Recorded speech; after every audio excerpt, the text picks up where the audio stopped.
মিজান ভাইয়ের আগমন শুভেচ্ছা স্বাগতম।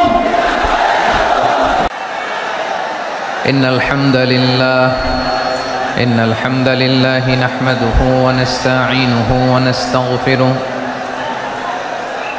ونؤمن به ونتوكل عليه ونعوذ بالله من شرور أنفسنا ومن سيئات أعمالنا من يهده الله فلا مضل له ومن يضلل فلا هادي له أي فلن تجد له وليا مرشدا ونشهد أن لا إله إلا الله وحده لا شريك له هو الذي لا ضد له ولا ند له لا مثل له ولا مثيل له لا وزير له ولا كفيل له لا شبه له ولا شبيه له لا ولد له ولا والد له وهو الواحد الفرد الصمد لم يلد ولم يولد ولم يكن له كفوا أحد ونشهد أن سيدنا ونبينا وحبيبنا وبشيرنا ونذيرنا وطبيبنا وطبيب أرواحنا وحبيبنا وحبيب ربنا محمدًا عبد الله ورسوله أرسله بالحق بشيرا ونذيرا وداعيا إلى الله بإذنه وسراجا منيرا أما بعد فقد قال الله تعالى في كلامه المجيد وفي فرقانه الحميد أعوذ بالله من الشيطان الرجيم بسم الله الرحمن الرحيم ولقد كرمنا بني آدم وحملناهم في البر والبحر ورزقناهم من الطيبات وفضلناهم على كثير ممن خلقنا تفضيلا إن الله وملائكته يصلون على النبي يا أيها الذين آمنوا صلوا عليه وسلموا تسليما اللهم صل على محمد وعلى آل محمد كما صليت على إبراهيم وعلى آل إبراهيم إنك حميد مجيد اللهم بارك على محمد وعلى آل محمد كما باركت على إبراهيم وعلى آل إبراهيم إنك حميد مجيد সকল প্রশংসার মালিককে সকল ক্ষমতার উৎসকে কেউ যেটা পারে না পারে কে? কেউ যেটা দেখে না দেখে কে? সে আল্লাহর দরবারে আমরা শুকর গুজার হচ্ছি। আমরা সবাই পড়ছি কালিমাতুশ শুকর, আলহামদুলিল্লাহ। সবাই একসাথে গলা ছেড়ে দিয়ে আওয়াজ করে পড়ুন, রব্বানা লাকাল হামদ হামদান কাসীরান তাইয়িবান মুবারাকান ফীহি ইয়া রাব্বি লাকাল হামদু কামা ইয়ানবাগি লিজালালি ওয়াজহিকা ওয়া আযীমি সুলতানিকা লাকাল হামদু বিল ঈমান লাকাল হামদু বিল ইসলাম লাকাল হামদু বিল কুরআন। আল্লাহ রাব্বুল ইজ্জা ওয়াল জালালের দরবারে শুকরিয়া জ্ঞাপনের পাশাপাশি আমি আজকের এই প্রোগ্রামের অর্গানাইজিং কমিটিকে অন্তরের অন্তঃস্থল থেকে ধন্যবাদ জানাতে চাই যে আদ-দ্বীন ফাউন্ডেশন অথরিটি তারা 3 দিন ব্যাপী যশোরের পুলের হাটে এরকম চমৎকার গুছানো ওয়েল অর্গানাইজড একটা তাফসীরুল কোরআনের প্রোগ্রামের আয়োজন করেছে। আমি আল্লাহর শুকরিয়া জ্ঞাপনের পাশাপাশি তাদেরকে আমার অন্তরের অন্তঃস্থল থেকে শুকরিয়া, ধন্যবাদ এবং মোবারকবাদ জানাতে চাই। আজকের প্রোগ্রামে উপস্থিত আছেন বৃহত্তর খুলনা বিভাগের ব্যবসায়ী ভাইয়েরা, কর্মজীবী ভাইয়েরা, ছাত্র ভাইয়েরা, পর্দার আড়ালে মহিলা প্যান্ডেলে আমার মায়েরা, বোনেরা। উপস্থিত আছেন কওমি মাদ্রাসার মুহতামিম বৃন্দ, আলিয়া মাদ্রাসার প্রিন্সিপাল হুজুর, শিক্ষকবৃন্দ, ছাত্রবৃন্দ, ইমাম সাহেব, খতিব সাহেব, মুয়াজ্জিন সাহেব, আইন শৃঙ্খলায় কর্মরত ভাইয়েরা, ভলান্টিয়ার্স, মিডিয়া কর্মী, সাংবাদিক বন্ধুরা, ইউটিউবার্স, আমি সবাইকে অন্তরের অন্তঃস্থল থেকে শুভেচ্ছা জানিয়ে শুরু করতে চাই। প্রিয় ভাইয়েরা, আমি জানি যশোরের মানুষ খুবই well civilised, they know manners, তারা ম্যানার জানে। অতিথির সাথে কেমন আচরণ করতে হয় যশোরের লোকেরা এটা জানে কি জানে না বলেন? মাশাআল্লাহ। স্টেজ থেকে ইনস্ট্রাকশন আসলে সেটা শুনতে হবে, না শুনলে আমিও বলতে পারবো না, আপনারাও উপকৃত হবেন না। কোটি কোটি টাকা ব্যয়, অনেক পরিশ্রম সাপেক্ষে, অনেক ওয়েল ডিজাইন করে ওনারা প্রোগ্রাম করেছেন। শেষ অধিবেশন যদি আপনারা ধাক্কা ধাক্কি বিশৃঙ্খলা করেন, বঞ্চিত হব, আমরা বঞ্চিত হব, আপনারা বঞ্চিত হবেন। মিডিয়া কর্মীদের মাধ্যমে দেশে বিদেশে কোটি কোটি দর্শক তারা বঞ্চিত হবে। আর যদি একটা নীরব, নিস্তব্ধ, নিঝুম পরিবেশ আমাকে উপহার দেন, আমি জনগুরুত্বপূর্ণ, যেটা রাষ্ট্রের জন্য গুরুত্বপূর্ণ, যেটা সামাজিকভাবে আমাদের জন্য গুরুত্বপূর্ণ, আমার ব্যক্তি জীবনের জন্য গুরুত্বপূর্ণ, গোটা মানবতার জন্য গুরুত্বপূর্ণ, এরকম কিছু বার্তা আজকের এই ঐতিহাসিক যশোরের প্রোগ্রামে আমি রাখতে চাই ইনশাআল্লাহ। কিন্তু সেজন্য সহযোগিতা করতে হবে। যে ডান দিকের ছেলেরা মাশাআল্লাহ বলার সাথে সাথে ঠান্ডা, কিন্তু এখানে এখনো ঠান্ডা হচ্ছে না। তোমরা ভলান্টিয়ারদের কথা শোনো, জায়গা না পেলে পেছনে যাও। ধাক্কাধাক্কি করো কেন ভাইয়েরা? এটা করো না। এই যে তোমাদেরকে দেখতে পাচ্ছি তো, একে অপরকে ধাক্কা ধাক্কি করে আমাকে দেখার চেষ্টা, পেছনে চলে যাও। Move move on, move, sit or move. আমি বারবার থামুন, চুপ করুন বলতে পারবো না। Sit or move on. 9টা প্যান্ডেল আছে, এখানে ধাক্কাধাক্কির কোনো মানি হয় না। তোমরা ধাক্কাধাক্কি করবা, এই জন্য প্যান্ডেল করা হয় নাই 9টা। বসো, কোনো কথা নাই, বসো বসো। কানগুলো খরগোশের কানের মতো খাড়া করো, কোনো আওয়াজ নাই, আওয়াজ নাই, কোনো আওয়াজ নাই। এই যে প্রিয় ভাইয়েরা, আল্লাহর ওয়াস্তে চুপ করুন। যশোরের ভাইয়েরা, আল্লাহর ওয়াস্তে চুপ করুন। আমি 10 থেকে 0 গুনবো, এরপরে যদি আওয়াজ হয় চলে যাব, আমি চলে যাব, কিন্তু কোনো আওয়াজ নাই। আমি কিছু জিজ্ঞেস করলে উত্তর দেওয়ার সময় গলা ফাটায় আওয়াজ করতে হবে, ঠিক কিনা? বাস, এর বাইরে আর আওয়াজ নাই। 10 থেকে 0 গুনবো, হয় বসো, নয় অন্য প্যান্ডেলে যাও, কোনো আওয়াজ হবে না। 10,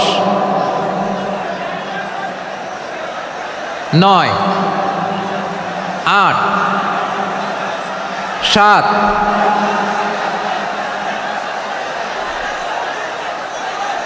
6, 5, 4,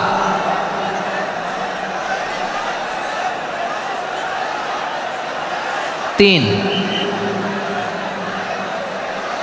2, 1, 0। প্রিয় ভাইয়েরা, অনেক আলোচনা হয়েছে 3 দিন ব্যাপী। দেশ বরেণ্য প্রথিতযশা ওলামায়ে হজরতের মুখে আপনারা অসংখ্য কথা শুনেছেন। আমলের জন্য এগুলোই যথেষ্ট, নতুন করে আমার বলার কিছুর দরকার নাই। নতুন করে উপস্থাপনের মতো বলার মতো আমার কাছে কিছু নাইও। যা বলার 1500 বছর আগে আল্লাহ তাআলা উম্মাকে বলে দিয়েছেন, ঠিক কিনা? এমন কিতাব দান করেছে যে কিতাবে ভুল নাই, যতই পড়ি ততই শেখা যায়। বিয়ন্ডলেস, বাউন্ডলেস, বটমলেস, কুল কিনারা নাই, কুল কিনারা বিহীন সাগর। পড়েন সুবহানাল্লাহ। গত 3 দিন ধরে স্কলাররা যে সমস্ত বিষয়ে কোরআন সুন্নাহর আলোকে আলোচনা করেছে, আমরা যেন সেগুলোর উপর আমল করতে পারি। আল্লাহ তৌফিক দান করুক, আমরা পড়ি আমিন। আসুন, এখানে আসার বসার এই প্রোগ্রামে অংশগ্রহণ করার উদ্দেশ্যকে, নিয়াতকে আমরা খালেস করে নেই। আজকে আমরা যা শুনবো শিখবো আমলের নিয়তে শুনবো, ঠিক কিনা বলেন? শেষ পর্যন্ত নীরবতা বজায় রাখবো। আমি উঠবো, আপনারা উঠবেন। এর আগে ওঠা যাবে না। স্কেজিউলে একটু চেঞ্জ এসেছে, এশার সালাত হয়নি। আমার আলোচনার পরপরই আজান হবে। এশার সালাতে আমরা জামাতে অংশগ্রহণ করে একসাথে বিদায় নেব ইনশাল্লাহ। বলেন। বিশৃঙ্খলা করলে আমার বুঝাতে, পয়েন্টগুলো শেয়ার করতে দেরি হবে। আর এই যে এরকম নীরব নিস্তব্ধ থাকলে সুবিধা হবে। আল্লাহর ওয়াস্তে বি স্মার্ট। জায়গা না হলে চলে যাবেন, আওয়াজ করবেন না। ভলান্টিয়াররাও আওয়াজ নয়, ইশারা ইঙ্গিতে। প্রিয় ভাইয়েরা, যে টপিকটি নিয়ে আমি আপনাদের সামনে আজকে কথা বলতে চাই, টপিকটি অনেক গুরুত্বপূর্ণ। টপিকটি হচ্ছে হিউম্যান রিসোর্স ডেভেলপমেন্ট, মানব সম্পদ উন্নয়ন। কারণ আল্লাহ তাআলা আমাদের যা দেখ আর না দেখ এটা দিছে। মানুষ আর মানুষ, 18 কোটি মানুষ, ঠিক কিনা? এই 18 কোটির জনসংখ্যার দেশে বসবাস করে আমরা খুশি না বেজার? খুশি হইতে হবে, বেজার হইেন না। জাপানের খবর জানেন? তাদের গ্রোথ রেট নিচের দিকে, উল্টো। জনসংখ্যা নাই, বাচ্চা নিলে, সন্তান নিলে গভর্নমেন্ট তাদের টাকা দেয়। আমাদেরকে আল্লাহ তাআলা দয়া করে, মায়া করে এই সম্পদটা দিয়েছেন। এই মানব সম্পদকে যেন আমরা কাজে লাগাই ইনশাআল্লাহ। পড়েন সবাই। হিউম্যান রিসোর্স ডেভেলপমেন্ট অনেক জনগুরুত্বপূর্ণ বিষয়, খুব সেন্সিটিভ বিষয়। বুঝতে হবে যশোরের স্মার্ট ছেলেরা, এই যে আমি যাদেরকে দেখতে পাচ্ছি, all are the Gen Z of Jessore. যারা জেন জি, ওরা স্মার্ট, ওরা ইশারা ইঙ্গিতে কাজ করে। এই যে পুরো গদি উল্টায় দিছে, ঠিক কিনা? 24-এর ছাত্র নাগরিক অভ্যুত্থান আমাদের দেখিয়ে দিচ্ছে কিভাবে চোখের ইশারায় গদি উল্টে দিতে হয়। তো এই জেনজিদের নিয়ে বসেছে, ওরা তো স্মার্ট, ওরা ডিস্টার্ব করবে না। মেহরবানি করে আমার সাথে কানেক্ট করো, 1 to 1, brain to brain, eye to eye, eye contact করো আমার সাথে। তাকাও, কষ্ট হলো আমার দিকে তাকাও, আওয়াজ করা যাবে না, আমার দিকে তাকাও। প্রিয় ভাইয়েরা, হিউম্যান রিসোর্স ডেভেলপমেন্টের ব্যাপারে কিছু কথা বলবো। এই যে আমাদের বিশাল জনসংখ্যা, এই জনসংখ্যাকে কি করে জনসম্পদে রূপান্তরিত করা যায় এ ব্যাপারে কথা বলবো। আমি সূরাতু বনী ইসরাইলের 70 নম্বর আয়াত তেলাওয়াত করেছি। এই আয়াতের আলোকে কিছু কথা আমি আপনাদের সামনে বলবো।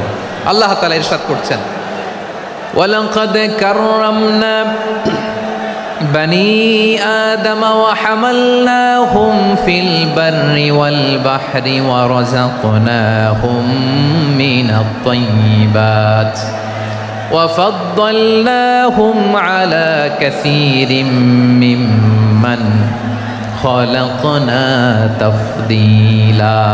পড়েন আল্লাহু আকবার। রব্বুল আলামিন বলেন, ওয়ালাকাদ কাররামনা বনী আদম, আমি বনী আদমকে সম্মানিত করেছি, বনী আদমকে মর্যাদা দিয়েছি। ওয়া হামালনাহুম ফিল বাররি ওয়াল বাহর, বনী আদমকে জলে, স্থলে, স্থলে এবং সমুদ্রে চলাচলের বাহন দিয়েছি। ওয়া রাযাকনাহুম মিনাত তাইয়্যিবাত, তাদেরকে পবিত্র রিজিকের বন্দোবস্ত করেছি। وفضلناهم على كثير ممن خلقنا تفضيلا। আর আমি আল্লাহ যাদেরকে সৃষ্টি করেছি তাদের মধ্য থেকে বনি আদমকে আমি শ্রেষ্ঠ বানিয়েছি। আমরা শ্রেষ্ঠ, আমরা আশরাফুল মাখলুকাত। আমরা কি এই যে এমনি চিল্লাচিল্লি করে জিজ্ঞেস করলে বলে না, আমরা আশরাফুল মাখলুকাত। আমরা কি শ্রেষ্ঠ, সবার চেয়ে সেরা। আমাদের মতো করে আল্লাহ কাউকে বানায় নাই। দুই পায়ে ভর করে শির দ্বারা এরকম স্ট্যান্ড রেখে মাথা উঁচু করে দাঁড়াতে পারে এরকম কোন প্রাণী পৃথিবীতে আছে? এজন্য আল্লাহ বলেন ওয়ালাকাদ কাররামনা বানি আদম, আমি বনি আদমকে সম্মানিত করেছি, তাদেরকে আমি মর্যাদা দিয়েছি। তাদেরকে আমি যত মর্যাদা দিয়েছি আমার কোন সৃষ্টিকে এত মর্যাদা দেই নাই। পড়েন সুবহানাল্লাহ। I have dignified the status of the sons of Adam. আদমের সব সন্তানের মর্যাদা আমি বাড়িয়েছি। আল্লাহ এখানে বলেননি ওয়ালাকাদ কাররামনাল মুমিনিন, আমি মুমিনের মর্যাদা বাড়িয়েছি, বলেছেন? আল্লাহ এখানে বলেন নাই ওয়ালাকাদ কাররামনাল মুসলিমিন, আমি মুসলিমের মর্যাদা বাড়িয়েছি। আল্লাহ বলেছেন ওয়ালাকাদ কাররামনা বানি আদম, আমি বনি আদমের সম্মান বাড়িয়েছি, হোক সে মুমিন কিংবা কাফের, মুসলিম কিংবা মুশরিক, আস্তিক কিংবা নাস্তিক, আরব কিংবা অনারব, যেই হোক না কেন আদম সন্তান সবগুলার মর্যাদা বাড়ায় দিয়েছে কে? সবার মর্যাদা আল্লাহ বাড়িয়েছে। মানুষ হিসেবে মর্যাদা। বিশ্বনবী সাল্লাল্লাহু আলাইহি ওয়াসাল্লাম ইহুদির লাশ দেখে দাঁড়িয়ে গেলেন। কার লাশ? আমার যশোরের ভাইয়েরা আওয়াজ করে বলুন, কার লাশ? ইহুদির লাশ দেখে দাঁড়ায় গেলেন। সাহাবারা বললেন ইয়া রাসূলুল্লাহ, আপনি দাঁড়ালেন যে, এটা তো ইহুদির লাশ। বিশ্বনবী বললেন আওয়ালাইসাত নাফসান, এটা কি মানুষ নয়? এটা হোক ইহুদি হোক খ্রিস্টান, এটা তো মানুষ। আমি মানুষ দেখে দাঁড়িয়েছি। আই স্যালিউট দ্য হিউম্যানিটি, আমি মানবতাকে সম্মান করেছি। পড়েন সুবহানাল্লাহ। তাহলে এই জমিনে মানুষের মর্যাদা বেশি, হোক আস্তিক হোক নাস্তিক, হোক মুমিন কিংবা কাফের। আদমের সন্তান হলে, মানুষ হলেই তার মর্যাদা বাড়িয়েছে কে? আমার কলিজার টুকরা যশোরের ভাইয়েরা, মানুষের মর্যাদা আল্লাহ এত বাড়িয়েছেন, মানুষ জীবিত থাকলেও যেমনি মর্যাদাবান, মরে গেলেও মর্যাদাবান। সুবহানাল্লাহ পড়েন।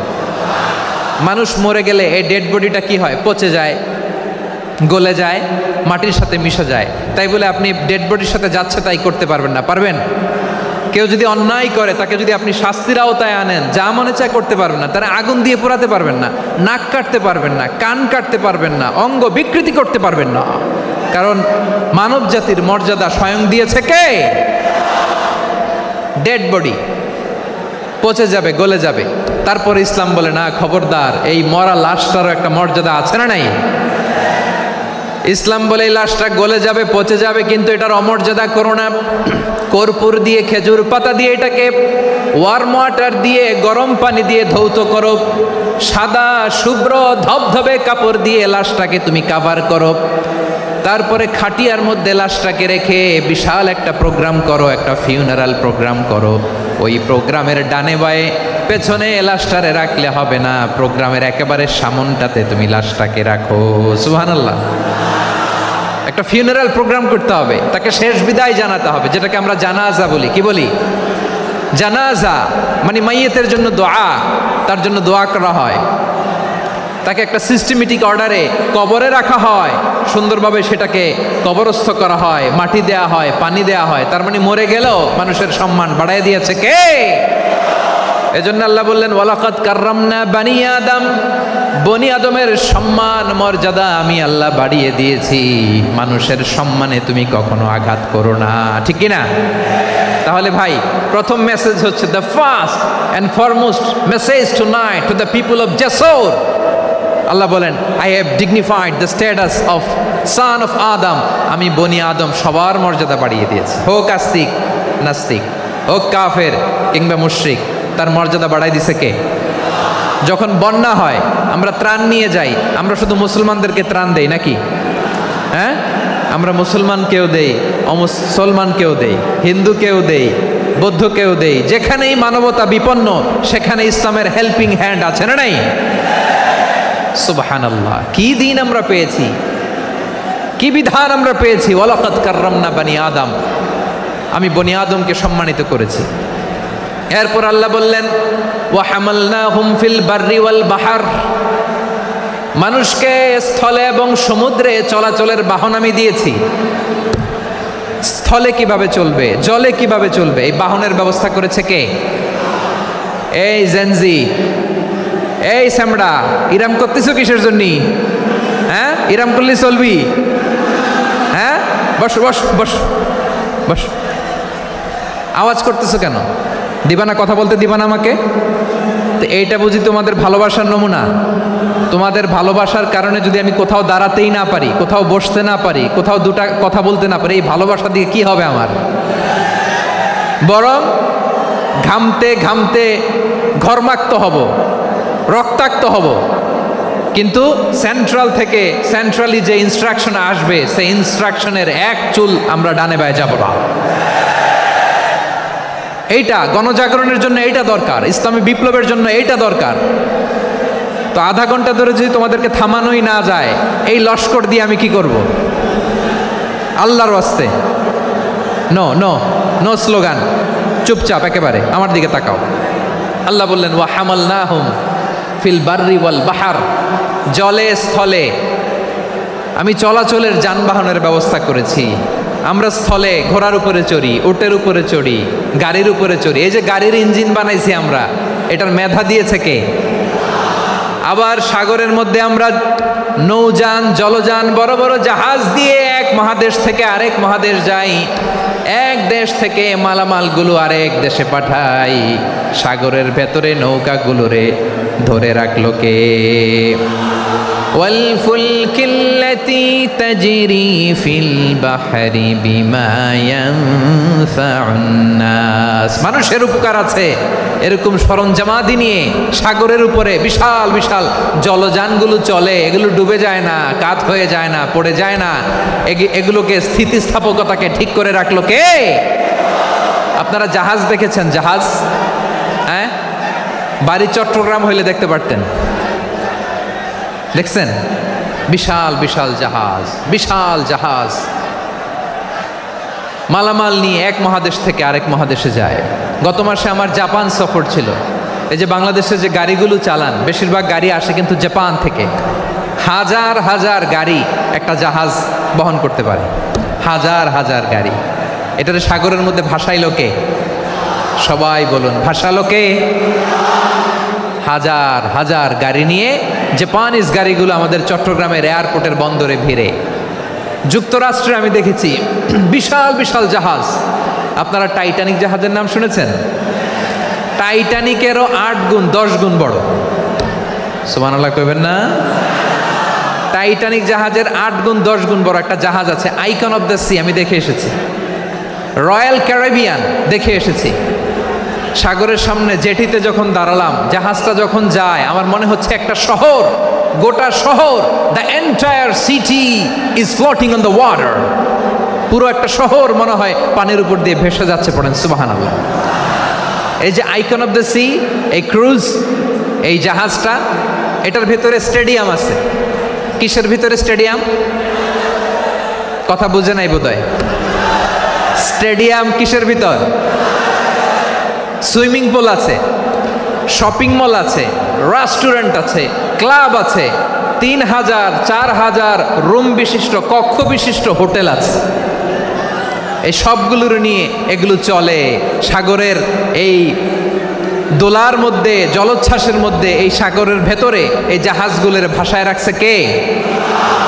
সূরাত আর-রহমানে আল্লাহ তাআলা বললেন ওয়ালাহুল জাওয়ারিল মুনশাআতু ফিল বাহরি কাল আ'লাম ফাবিআইয়ি আলা, সবাই পড়েন, ফাবিআইয়ি আলাই রাব্বিকুমা তুকাযযিবান। পাহাড় সম বড় বড় জাহাজগুলো মাল বোঝাই করে সাগরের মধ্যে ভেসে বেড়ায়। এগুলো দিয়ে মালামাল বহন করা যায়, মানুষরা এক দেশ থেকে আরেক দেশে যায়। এই জাহাজগুলোর সাগরের ভেতরে ভাসায় রাখলো কে? এই আয়াতের ভেতরে আল্লাহ তাআলা সূরাত বানী ইসরাঈলের এই চমৎকার আয়াতের ভেতরে আল্লাহ তাআলা বেসিকলি মানব জাতির প্রতি তার 4টি স্পেশাল অনুগ্রহের কথা বলেছেন। কয়টি? দুইটা বলে ফেলছি। এক নাম্বার ওয়ালাকাদ কাররামনা বানি আদম, আমি বনি আদমের সম্মান বাড়াইছি। নাকি মুসলমানদের, নাকি মুসল্লিদের? কার সম্মান বাড়িয়েছি? বনি আদমের। তাহলে human dignity, the first part of the verse talks about the human dignity. দুই নাম্বার অংশ আল্লাহ তাআলা বললেন ওয়া হামালনাহুম ফিল বাররি ওয়াল বাহর, স্থলে এবং সমুদ্রে আমি তাদের জন্য চলাচলের বাহন দিয়েছি। সুবহানাল্লাহ। তার মানে smooth movement on land and sea, জলে এবং স্থলে যাতে আমরা স্মুথলি মুভ করতে পারি আল্লাহ তাআলা দিয়েছেন।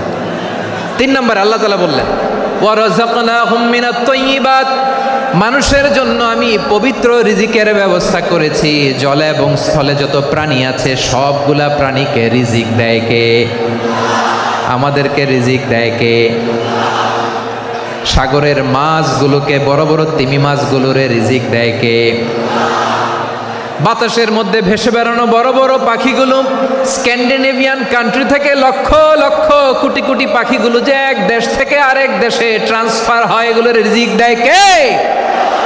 রব্বুল আলামিন বলেন ওয়ামা মিন দাব্বাতিন ফিল আরদি ইল্লা আলাল্লাহি রিজকুহা ওয়া ইয়ালামু মুস্তাকাররাহা ওয়া মুস্তাওদাআহা কুল্লুম ফি কিতাবিম মুবিন। আল্লাহু আকবার।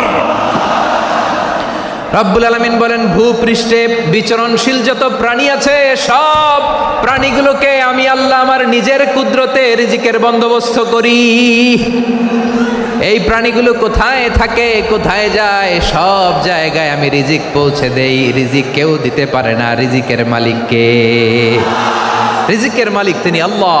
এজন্য আল্লাহ তাআলা বললেন ওয়া রাযাকনাহুম মিনাত তাইয়্যিবাত। এরপর আল্লাহ বললেন ওয়া ফাদ্দালনাহুম আলা কাসীরিম মিম্মান খালাকনা তাফদীলা।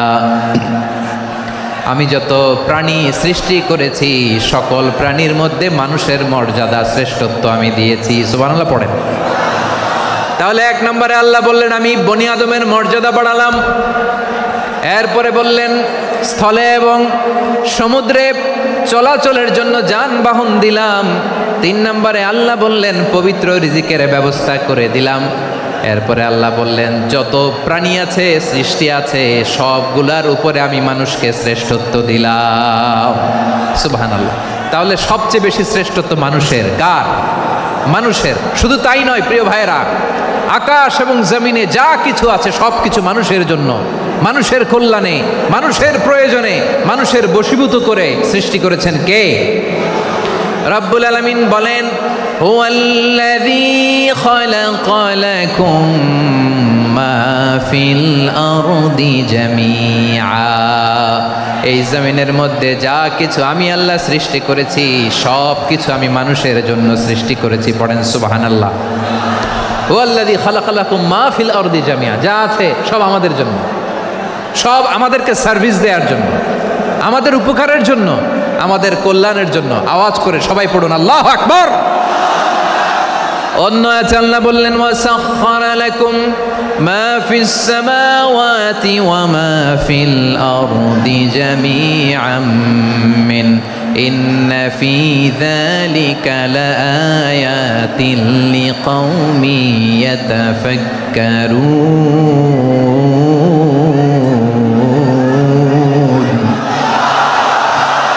প্রথমে আয়াতে আল্লাহ বললেন জমিনে যা আছে সব তোমাদের কল্যাণে আমি সৃষ্টি করলাম।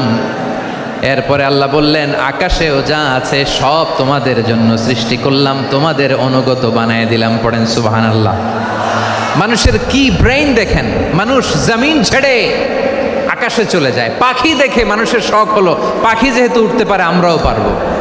অরবিল রাইড, উইলবার রাইড, দুই ভাই মিলে আঁকাঝোঁকা করতে করতে করতে করতে প্লেন বানায় ফেললো। কোন সুবহানাল্লাহ। এখন পাখিও ওরে, আমরাও ওরি। এরপরেই মানুষের কৌতূহল থামে না এখানে। মানুষ চলে গিয়েছে চাঁদে। কোথায় গেছে?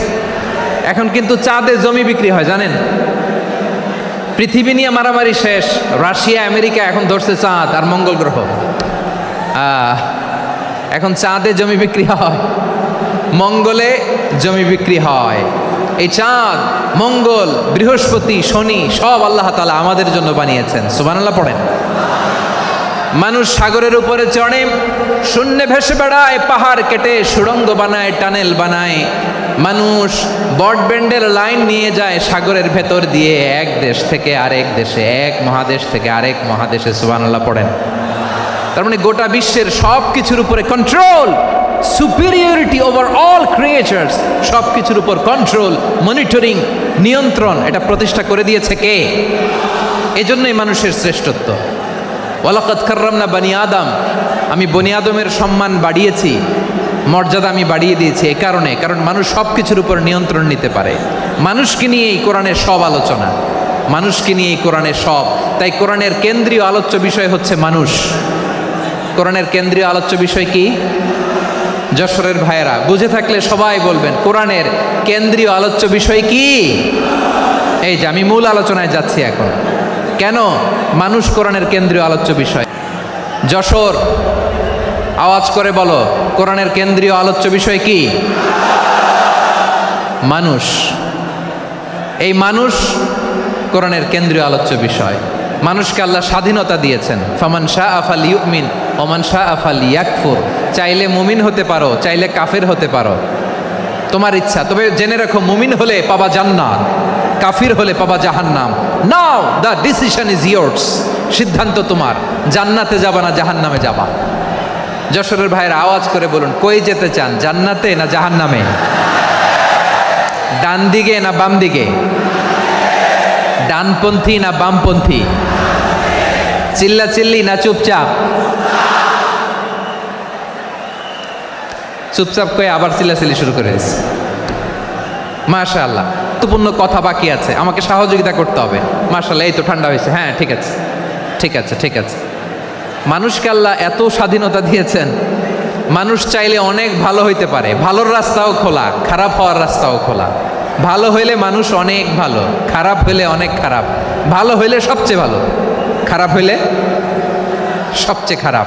এজন্য সিদ্ধান্ত আপনাকেই নিতে হবে। আল্লাহ তাআলা বলছেন, লাকাদ খালাকনাল ইনসানা ফি আহসানি তাকওয়িম সুম্মা রাদাদনাহু আসফালা সাফিলিন। আমি মানুষকে অনেক সুন্দর অবয়বে, সুন্দর আকৃতিতে সৃষ্টি করেছি। তার শুধু চেহারার ডিজাইনটাই সুন্দর নয়, তার ব্রেনটা বড্ড সুন্দর, তার মানসিকতা বড্ড সুন্দর, তার সৃজনশীলতা বড্ড সুন্দর। পড়েন সুবহানাল্লাহ। আমাদের চেহারা, অবয়ব, ডিজাইন যে সুন্দর তা না, আমাদের ব্রেনটা অনেক সফিস্টিকেটেড ব্রেন, অনেক সফিস্টিকেটেড। এই 1.5 কেজি ব্রেন ইউজ করে মানুষ গোটা বিশ্বে সভ্যতা বিনির্মাণ করেছে, ঠিক কিনা? এই ব্রেন আল্লাহ তাআলা আমাকে দিয়েছে। এটারে কাজে লাগালে, আপনার 6 সেন্স কাজে লাগালে আপনি অনন্য মানুষ হয়ে উঠবেন, মহামানবে রূপান্তরিত হবেন। মানুষ হতে পারে, চাইলেই মহামানব হতে পারে। আবার যদি মানুষ চায়, খারাপও হতে পারে। আল্লাহ বললেন শুধু ভালোই না, ভালো হতে চাইলে অনেক ভালো তুমি হতে পারো, আবার খারাপ হতে চাইলে অনেক খারাপ তুমি হতে পারো। সুম্মা রাদাদনাহু আসফালা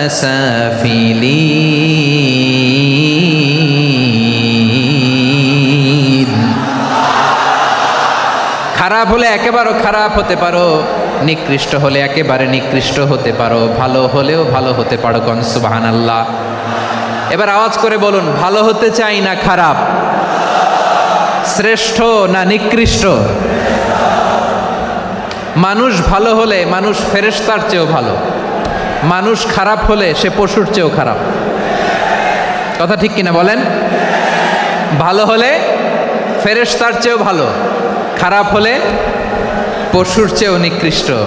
তার মানে শ্রেষ্ঠত্বে মানুষ, শ্রেষ্ঠত্বে ফেরেশতাকে হার মানায়, আর অধপতনে শ্রেষ্ঠত্বে ফেরেশতাকে ছাড়িয়ে যায়, আর অধপতনে পশুকেও হার মানায়।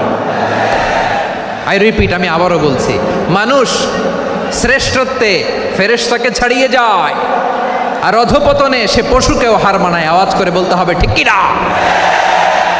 এটার প্রমাণ কি? মানুষ শ্রেষ্ঠ হইলে যে ফেরেশতার চেয়েও সেরা, তার প্রমাণ কি? আল্লাহ তাআলা বলছেন, وَإِذْ قُلْنَا لِلْمَلَائِكَةِ اسجدوا لآدم فسجدوا إلا إبليس أبى واستكبر وكان من الكافرين আল্লাহ বলেন স্মরণ করো সে সময়ের কথা যখন আমি ফেরেশতাদেরকে বললাম ও ফেরেশতারা আদমকে সিজদা দাও সব ফেরেশতারা সম্মানসূচক সিজদা আদমকে দিল তারা আদমের জন্য সিজদায় লুটিয়ে পড়ল একজন ছাড়া তার নাম ইবলিস আওয়াজ করে বলেন তার নাম কি সে অহংকার প্রদর্শন করলো সে কাফের হয়ে গেল বাকি সব ফেরেশতারা সিজদা দিল সুবহানাল্লাহ আবার আদম আলাইহিস সালামকে আল্লাহ জিজ্ঞেস করলেন সব বলে দিল উত্তর কিন্তু ফেরেশতাদেরকে একই প্রশ্ন জিজ্ঞেস করলেন তারা উত্তর করতে পারে নাই তার মানে এর মধ্য দিয়ে প্রমাণিত হয় মানুষ ভালো হলে ফেরেশতার চেয়েও ভালো ফেরেশতার চেয়েও মানুষের মর্যাদা বাড়িয়ে দিয়েছে কে সব নূরের ফেরেশতা যখন মাটির আদমকে সিজদা দেয় এটা প্রমাণ করে ফেরেশতার চেয়েও মানুষের মর্যাদা বাড়িয়ে দিয়েছে কে তুমি মাটির আদমকে প্রথম সৃষ্টি করিয়া ঘোষণা করিয়া দিলে শ্রেষ্ঠ বলিয়া তাই তো নূরের ফেরেশতা করে আদমকে সিজদা ঠিক কিনা বলেন তাই তো নূরের ফেরেশতা করে আদমকে সিজদা সবার চেয়ে সম্মান দিলে মাটির আদমকে আল্লাহু আল্লাহু তুমি জাল্লে জালালুহু শেষ করা তো যায় না গে তোমার গুণগান পড়েন না পড়েন আল্লাহু আল্লাহু তুমি জাল্লে জালালুহু শেষ করা তো যায় না গে তোমার গুণগান আল্লাহু আল্লাহু আল্লাহু আকবার আদমের মর্যাদা বেশি মানুষের মর্যাদা বেশি মানুষ শ্রেষ্ঠ তার প্রমাণ নূরের ফেরেশতা মাটির আদমকে সিজদা করে আওয়াজ করে বলেন ঠিক কি না তাহলে মানুষ ভালো হলে ফেরেশতার চেয়ে ভালো আবার মানুষ যদি খারাপ হয় সে পশুর চেয়েও খারাপ অধপতনে পশুত্বকে হার মানায় তার প্রমাণ কি তার প্রমাণ হচ্ছে যশোরের ভাইরা দেখবেন পত্রিকায় নিউজ পেপারে মাঝে মাঝে এরকম দেখা যায় এক মানুষ আরেক মানুষকে হত্যা করে 20 টুকরা করে বস্তার ভিতরে ভরেছে আপনারা এই নিউজ পড়েন নাই না দেখেন নাই দেখছেন মানুষ মানুষকে হত্যা করে কয় টুকরা জোরে বলেন এখানেই ক্ষান্ত হয় না আবার কোথায় ভরছে বস্তার ভেতরে আচ্ছা বুঝে থাকলে আওয়াজ করে বলেন কোনোদিন শুনছেন একটা হাতি আর একটা হাতিকে হত্যা করে 20 টুকরা করছে এরপরে বস্তার ভিতরে ভরছে হয়েছে তাহলে দেখেন মানুষ যদি খারাপ হয় সে পশুকেও হার মানায় চিল্লায় বলো ঠিক কি না এমনও দুশ্চরিত্র মানুষ আছে যার নজর থেকে 6 মাসের ছোট্ট মেয়ে থেকে শুরু করে 80 বছরের বৃদ্ধারাও নিরাপদ নয় পশুকেও হার মানে মানুষের ঘর জ্বালিয়ে পুড়ে মেসাকার করে দেয় জনপদের পর জনপদ জ্বালায় দেয় এরকম আছে না নাই বোমা মেরে শহরগুলো উড়িয়ে দেয় এই যে ইসরায়েল গাজার মধ্যে যে অ্যাটাক করেছে এরা মসজিদ মানে নাই মসজিদে বম ফেলেছে এরা খ্রিস্টানদের চার্চ গির্জা মানে নাই গির্জায় বম ফেলেছে পৃথিবীর ইতিহাসে never happened in the history of the world that someone bombed on a hospital on a ICU center এমন হাসপাতাল যেখানে আইসিইউর রোগীরা আছে ওই হাসপাতালের উপরও ইসরায়েলি সৈনিকেরা বোমা মেরেছে জোরে বলেন ঠিক কিনা এরা মানুষ আওয়াজ করে বলেন এরা মানুষ না প্রিয় ভাইয়েরা চোখ কান নাক মুখ থাকলেই মানুষ না যা সামনে দেখেন এগুলো সব মানুষ না এগুলো জনসংখ্যা এগুলো কি সবাই বলুন এগুলো কি বাড়ছে জনসংখ্যা কমছে মানুষ বাড়ছে জনসংখ্যা কমছে এই দুনিয়া এখন তো আর সেই দুনিয়া নাই মানুষ নামের মানুষ আছে দুনিয়া বোঝাই সেই মানুষের ভিড়ে আমার আসল মানুষ নাই ঠিক কিনা আসল মানুষের বড্ড অভাব আমার ভাইয়েরা মানুষ খারাপ হলে পশুকেও হার মানায়। আচ্ছা, আওয়াজ করে বলেন, এই যশোরের ছেলেরা এদিক তাকাও, আওয়াজ করে বলো, যে ইসরায়েলি সোলজাররা উপর থেকে বোমা মারল তারাও মানুষ, তারাও কি? ওরাও রক্তে মাংসে মানুষ, ওদেরও পরিবার আছে। বোমা মেরে যেই মেয়েটাকে তারা অনাথ বানায়, ইয়াতিম বানায়, ও কিন্তু বাসায় ওর মেয়েটাকে রেখে আসছে, ঠিক কিনা বলেন? বম্বিং করে যে বাবাকে মেরে, স্বামীকে মেরে স্ত্রীকে বিধবা বানায়, তারও ঘরে স্ত্রী আছে। উপর থেকে বোম মেরে মানুষ মেরে দিচ্ছে, তারাও মানুষ। 1945 সালের 6ই আগস্ট আমেরিকান সোলজাররা হিরোশিমায় বোম মেরেছে। আমি নিজে দেখে এসেছি জাপানের হিরোশিমাতে। সকাল 8:15 মানুষ কেউ অফিসে যাচ্ছিল, কেউ খেতে খামারে কাজ করতে যাচ্ছিল, লিটল বয় নামে একটা বোম মেরেছে তারা। এই বোমের আঘাতে, পারমাণবিক এই বোমার রেডিয়েশনে আঘাতে বোম ব্লাস্ট হওয়ার পরে মুহূর্তের মধ্যে 1,40,000 নাই। উপর থেকে যারা মারতেছে এরাও মানুষ, যাদেরকে মারলো তারাও। তার মানে মানুষে মানুষে পার্থক্য আছে না? নেই, মানুষে মানুষে পার্থক্য আছে। নাক কান চোখ মুখ থাকলেই মানুষ নয়। বাড়ছে জনসংখ্যা, কমছে মানুষ, চিল্লায় বলো ঠিক কিনা? তাহলে আমরা বুঝলাম মানুষ ভালো হলে অনেক ভালো, খারাপ হলে অনেক খারাপ। ও আমার কলিজার টুকরা যশোরের ভাইয়েরা, আসুন না 3 দিন ব্যাপী এই তাফসিরুল কোরআনের ঐতিহাসিক প্রোগ্রাম থেকে আমরা সিদ্ধান্ত নেই, আমরা ভালো মানুষ হব নাকি খারাপ মানুষ হব। কলিজা থেকে, প্রাণ থেকে আওয়াজ করে সবাই বলুন, ভালো মানুষ নাকি খারাপ মানুষ? ভালো মানুষ হইতে হবে। ভালো মানুষ যারা জগৎটাকে এনলাইটেন করবে, যারা এনলাইটেন করবে, যারা সত্যের বীর সেনানী হয়ে দাঁড়াবে, যারা সত্যের পক্ষে কথা বলবে, যারা জালিমের মসনদকে ভেঙে খান খান করে দেবে, এরকম হওয়ার দরকার আছে না নাই? এরকম ভালো মানুষ আমরা হতে চাই কি চাই না? মানুষকে যত্ন নিলে মানুষ যে কত ভালো হয় আপনি কল্পনাও করতে পারবেন না। এই যে আপনাদের যশোরে যে ভালো ছেলেগুলো আছে, যে ভালো তরুণগুলো আছে, যে যুবকগুলো আছে, যে ভালো আলেমরা আছে, ভালো নেতারা আছে, সবাই যদি তাদের মতো হতো, পুরো যশোরটা একটা জান্নাতের টুকরা হয়ে যেত। আওয়াজ করে বলেন ঠিক কিনা? মানুষকে নার্চারিং করলে, মানুষকে পলিশ করলে, মানুষকে গ্রুমিং করলে, মানুষকে সঠিক তারবিয়া দিলে মানুষ অনন্য হয়ে ওঠে। প্রতিটি মানুষ অনন্য।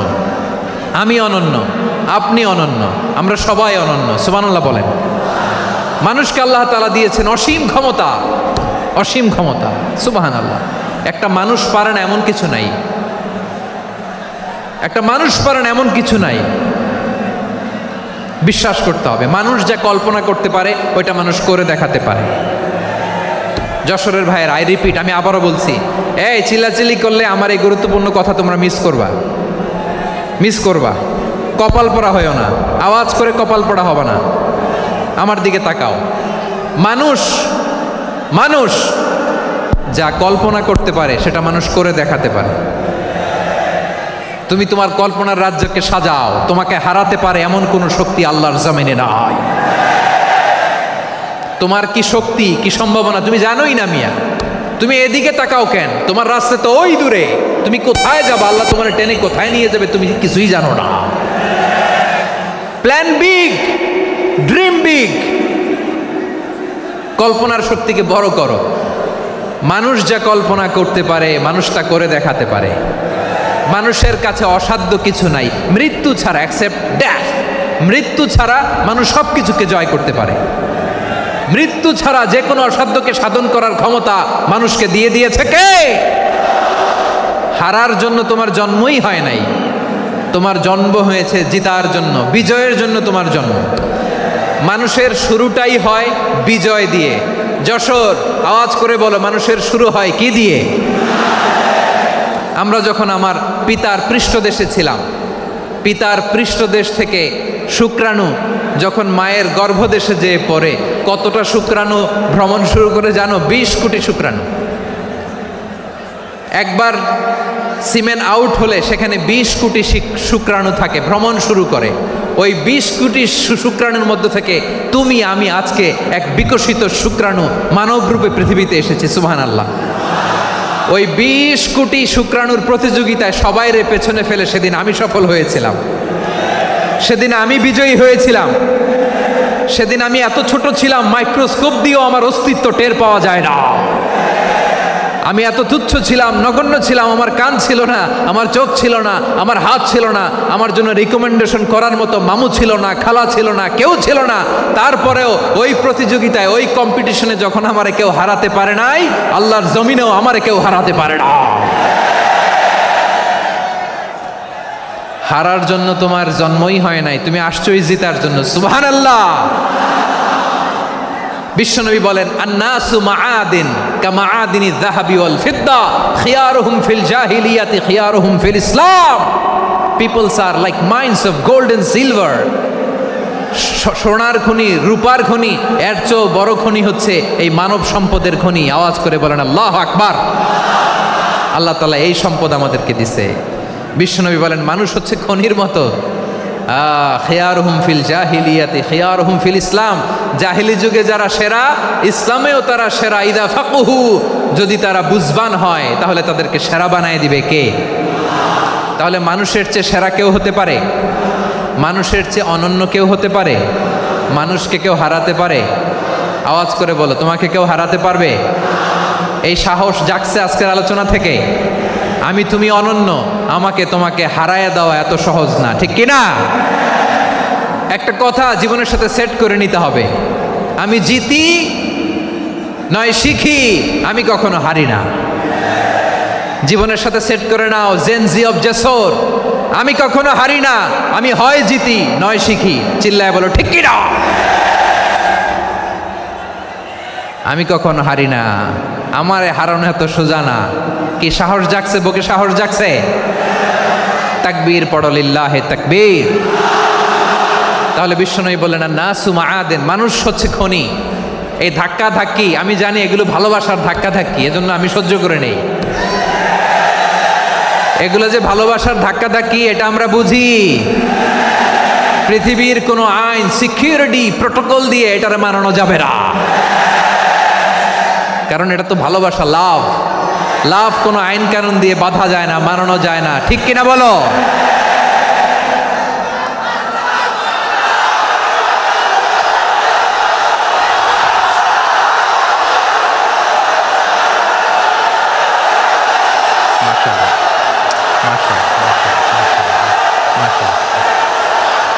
ঠিক আছে, বসুন বসুন বসুন।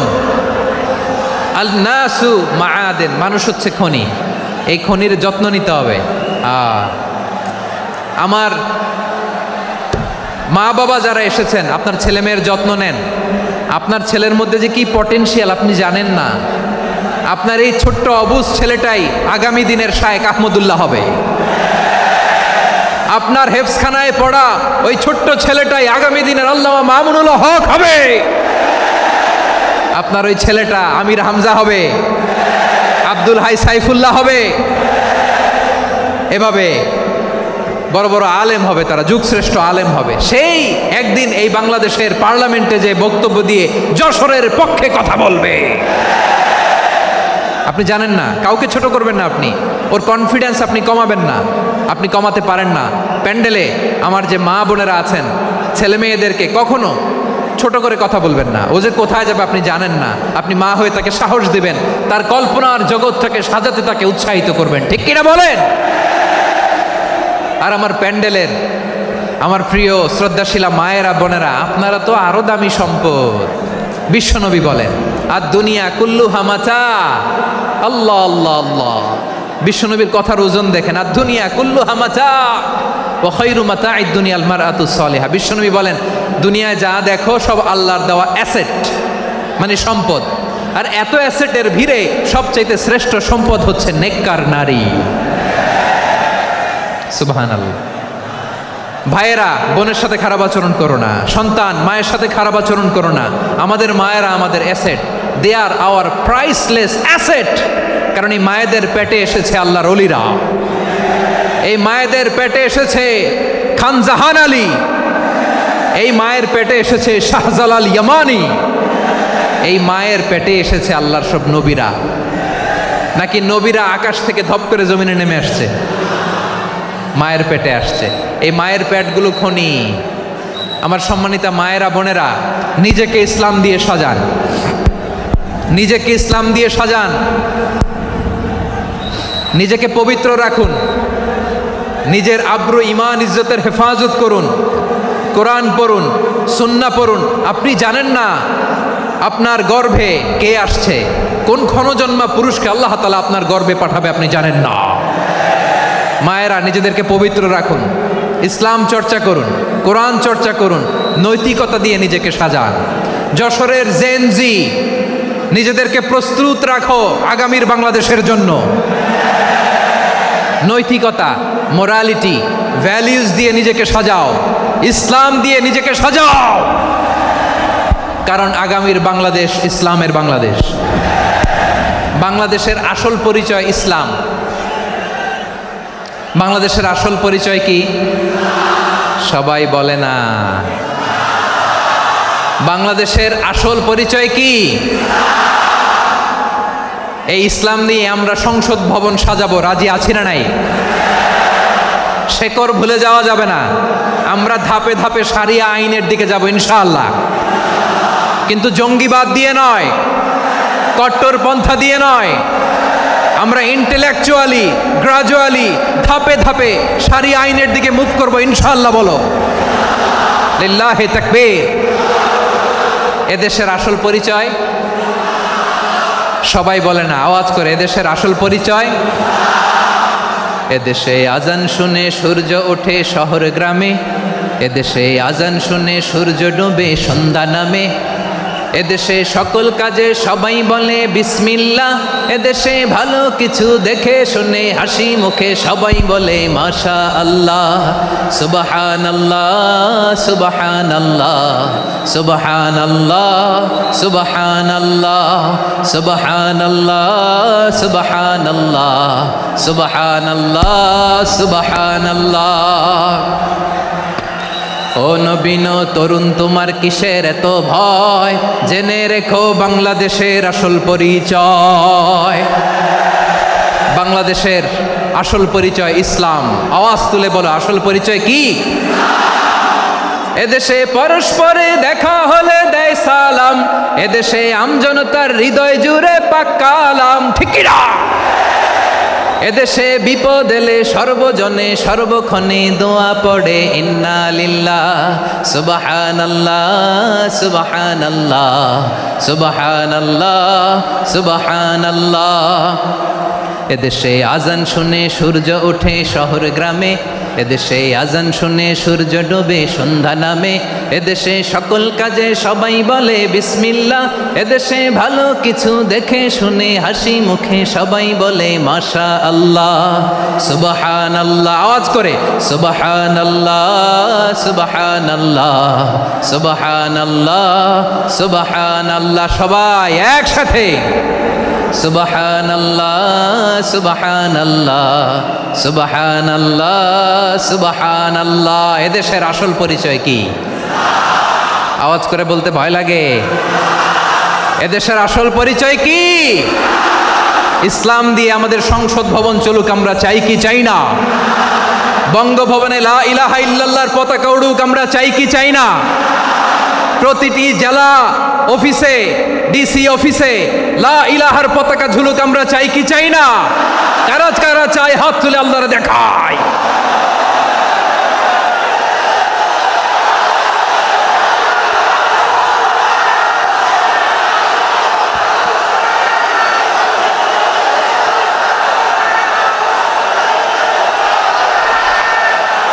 মাশাআল্লাহ মাশাআল্লাহ মাশাআল্লাহ মাশাআল্লাহ। যশোর, আওয়াজ করে বলো, ভালো মানুষ না খারাপ মানুষ? বুঝে বলছো তো? মানুষ ভালো হলে যে কত ভালো। এই মানুষকে যত্ন নিলে, মানুষকে মানুষ বানালে যে সে কি হতে পারে শুনবা? হ্যাঁ, নাকি মোনাজাত দিয়ে দিব? শুনবা? তাহলে থামতে হবে। থামো, আমি যখন বলবো থামো থামো, তাকবীরের সময় দিলে তাকবীর, থামো থামো। মানুষকে যত্ন নিলে, হ্যাঁ এদিকে এদিকে, ড্রোন নামায় ফেলো, হয়েছে, ড্রোনের ফুটেজ হয়ে গেছে, এবার ড্রোন নামায় ফেলো, আমার দিকে তাকাও। মানুষকে, তোমরা এদিক সেদিক তাকালে তো গুরুত্বপূর্ণ পয়েন্ট মিস হয়ে যাবে। এদিকে এদিকে, হ্যাঁ মাস ঠিক আছে, এদিকে। মানুষকে যত্ন নিলে মানুষের মধ্যে যারা কি পটেনশিয়াল রেখেছে, আমি জাপানের দুইটা উদাহরণ দেই। জাপানের, এইভাবে এইভাবে হবে, হয় বসো নয় পেছনে, কথা নাই, কথা তো বলাই যাবে না, হারাম কথা বলা আজকে, একেবারে চুপ। আজকের জন্য হারাম করে দিছে আমি, এই কিছু সময়ের জন্য একেবারে নিষিদ্ধ। জাপানের দুইটা উদাহরণ দেই, খেয়াল করে একটু শুনেন, বুঝবেন। আল্লাহ, 2022 সালে জাপানের সাথে জার্মানির খেলা, ফিফা ওয়ার্ল্ড কাপ 2022। এক পক্ষে জাপান, আরেক পক্ষে কোন দেশ? কথা শোনে নাই। এক পক্ষে কোন দেশ, আরেক পক্ষে সবাই, এক পক্ষে আরেক পক্ষে। ওই খেলায় জিতেছিল জাপান, জিতেছিল 22 সালের এই ফিফা ওয়ার্ল্ড কাপে। জাপান ফুটবল খেলায় জিতে, as a part of their celebration তারা খেলার পরে পুরো স্টেডিয়ামটারে ক্লিন করে, the fan base of Japan, লক্ষ লক্ষ মানুষ খেলা দেখতে যায়, তো এত ডাস্টবিনও তো নাই, তো যারা ডাস্টবিনে জায়গা পায় নাই তারা এই যে চকলেটের প্যাকেট, পানির বোতল, চিপসের প্যাকেট তারা এদিকে সেদিকে রেখে দিয়েছে। জাপানের ভক্তরা, জাপানের ফলোয়াররা, as a part of their celebration তারা খেলার পরে পুরো স্টেডিয়ামের সব ময়লা আবর্জনা ক্লিন করে তারপরে বিদায় নিয়েছে। তাদেরকে কি ক্লিন করার দায়িত্ব দেওয়া হয়েছিল? এই যশোর, জাপানের যে ছেলেরা খেলা দেখতে গেছিল ওদেরকে কি ক্লিন করার দায়িত্ব দিছিল? তারা কি স্টেডিয়ামের পরিচ্ছন্নতা কর্মী? তাদের আকল, তাদের সিক্স সেন্স তাদেরকে বলেছে। ছোটবেলা থেকে জাপান গভর্নমেন্ট ওদেরকে এত পরিচ্ছন্নতা শেখায়, ক্লিনলিনেস অ্যাওয়ারনেস ক্যাম্পেইন করায়। ক্লাসে আমি দেখেছি, ক্লাসে নিজের বেঞ্চ নিজে মুছে, ক্লাসের মাঝখানে একটা সময় দেয়, নিজের টেবিল নিজে মুছে, নিজের ক্লাসরুমটা নিজে পরিষ্কার করে। রাস্তাঘাটে একটা ধুলা নাই, ময়লা নাই, একটা টিস্যু নাই। খেলার পরে গোটা বিশ্বকে তাক লাগিয়ে দিয়েছে। জাপানের ফ্যানরা সবার রেখে যাওয়া গার্বেজ, টিস্যু, বোতল পরিষ্কার করে তারপরে স্টেডিয়াম থেকে বিদায় নিয়েছে। আমরা কেন এমন হইতে পারলাম না? আমরা কেন এমন হইতে পারলাম না? জাপানের যারা এগুলো করছে ওদের 3টা করে চোখ না? চোখ তো 3টা, জাপানো লাগো, জাপানো লাগো, হাত তো 4টা, কান তো 6টা। হ্যাঁ, নাকি আমার মতো 2 হাত 2 কানওয়ালা মানুষ? চোখে দেখলে ওটা মানুষ না। চিন্তা করছেন? তার মানে জাপানিজদেরকে যে গ্রুমিং করে শিখানোর মাধ্যমে পরিচ্ছন্ন বানানো গেছে, ওরা যেমনি মানুষ আমরাও মানুষ। আমাদের সন্তানদেরকে শেখালে তারাও পারবে, পারবে কিনা? 2 নম্বর উদাহরণ বলি। চট্টগ্রাম ফেনীতে যারা গিয়েছেন, মেঘনা গোমতী ব্রিজ প্রকল্প নাম শুনছেন? মেঘনা একটা ব্রিজ পার হওয়া লাগে। এই মেঘনা গোমতী, এখানে 3টা ব্রিজ, কাঁচপুর সহ এই 3টা ব্রিজের নির্মাণ কাজ, রেনোভেশনের কাজ দেওয়া হয়েছিল জাপানের একটা কোম্পানিকে। কাকে? জাপানের কোম্পানির নির্মাণ শেষে 738 কোটি টাকা বেঁচে গেছিল, এটা গভর্নমেন্টের হাতে দিয়ে তারা বিদায় নিয়েছে। কত টাকা? 738 কোটি টাকা। যত প্রাক্কলিত ব্যয় নির্ধারণ করা হয়েছে সব টাকা সরকার, তৎকালীন সরকার 2019-এর সরকার, কারা ছিল তো জানেন? এই 2019-এর সরকার তাদেরকে দিয়েছে। তারা রিনোভেশন নির্মাণ শেষে 738 কোটি টাকা অতিরিক্ত বেঁচে গেছিল, এটা আবার গভর্নমেন্টের হাতে বুঝাই দিয়ে তারা বিদায় নিচ্ছে। আমরা কেন এমন হইতে পারলাম না? জাপানের ওরাও মানুষ, আমরাও মানুষ, তার মানে মানুষে মানুষে পার্থক্য আছে না নাই? আচ্ছা, জাপানের 2টা উদাহরণ দিলাম, এবার আমার দেশের 2টা উদাহরণ দিব না? বাংলাদেশের 2টা উদাহরণ দিই। 1 নম্বর উদাহরণ, গত সপ্তাহে আপনারা জানেন কক্সবাজার আমার একটা প্রোগ্রাম ছিল, তো হেলিকপ্টারে গিয়েছিলাম। ফেনী জেলা যখন পার হচ্ছি আমি দেখলাম 3টা উইন্ডমিল চিনেন তো? বিশাল পিলার, 3টা 4টা পাখা থাকে। বায়ু বিদ্যুৎ কেন্দ্র, বাংলাদেশের প্রথম বায়ু বিদ্যুৎ কেন্দ্র এটা। মুহুরী প্রজেক্ট বলে এটার, সম্ভবত মুহুরী প্রজেক্ট। তো সাগরের বাতাসের ঝাপটায় এটা ঘুরে এনার্জি হয়, ইলেকট্রিসিটি উৎপাদন হয়।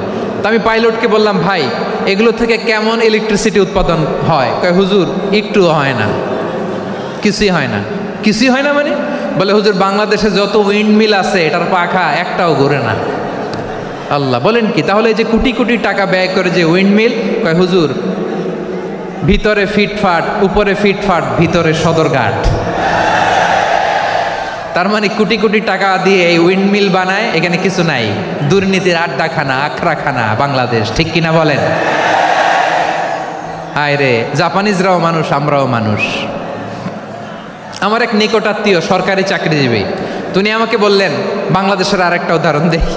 উনি আমাকে বললেন যে প্রতি বছর আমাদের অফিসের ফার্নিচার চেঞ্জ করে। আমি বললাম প্রতি বছর ফার্নিচার চেঞ্জ করে কেন?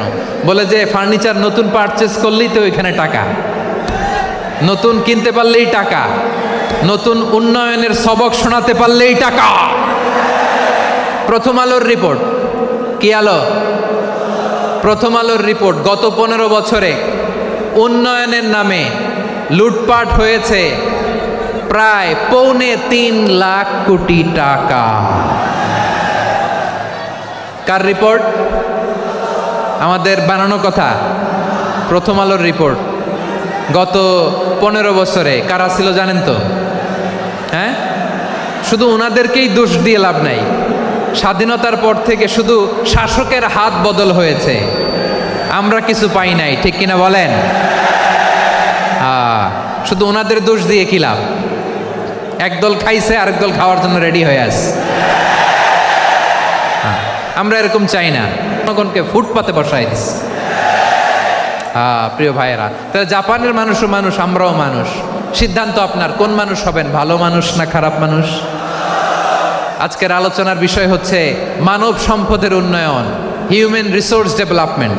It's a process to increase the capacity of knowledge, skill, capacity of the people of a country. একটা দেশের মানুষের জ্ঞান, তাদের দক্ষতা কি করে বাড়ানো যায়, বাড়িয়ে দেশের উন্নয়ন করানো যায়, এটাই হচ্ছে মানব সম্পদ উন্নয়নের মূল কথা।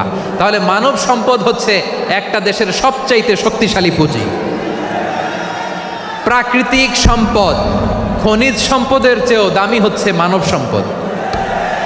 আমার প্রিয় যশোর, প্রাকৃতিক সম্পদ, খনিজ সম্পদের চেয়েও দামি সম্পদ কি সম্পদ? আল্লাহ তাআলা দয়া করে আমাদেরকে এই মানব সম্পদ দিয়েছেন।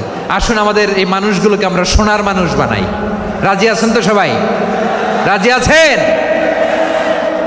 মানুষ পারে না এমন কোনো কিছু নাই, চাইলে সব পারে। এজন্য মানুষকে তারবিয়া দিতে হবে, যথাযথভাবে তাদেরকে গড়তে হবে। আসুন আমরা সিরাতের আয়নায় বিশ্বনবীর জীবনী থেকে দেখি তিনি কিভাবে হিউম্যান রিসোর্সকে ম্যানেজ করতেন।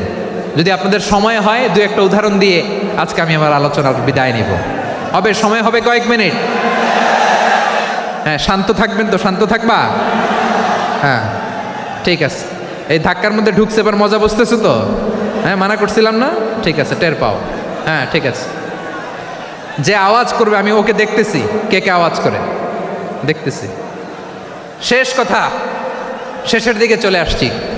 বিষ্ণু ইসলাম কিভাবে হিউম্যান রিসোর্সকে ম্যানেজ করতেন, মজার কথা আছে কয়েকটা, বলে বিদায় নিব।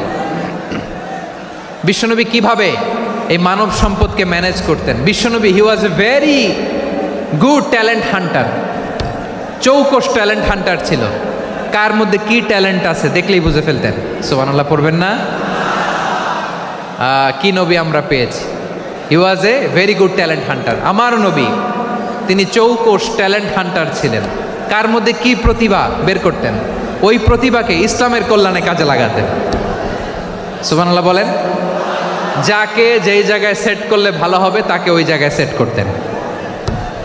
কয়েকজন সাহাবীর জীবনী শোনাই।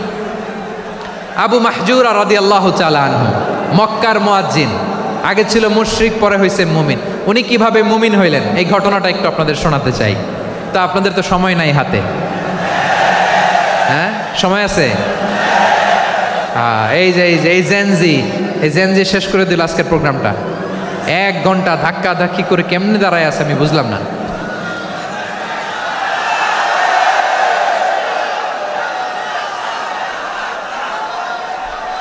না না, তাকবির না, চুপ করতে হবে।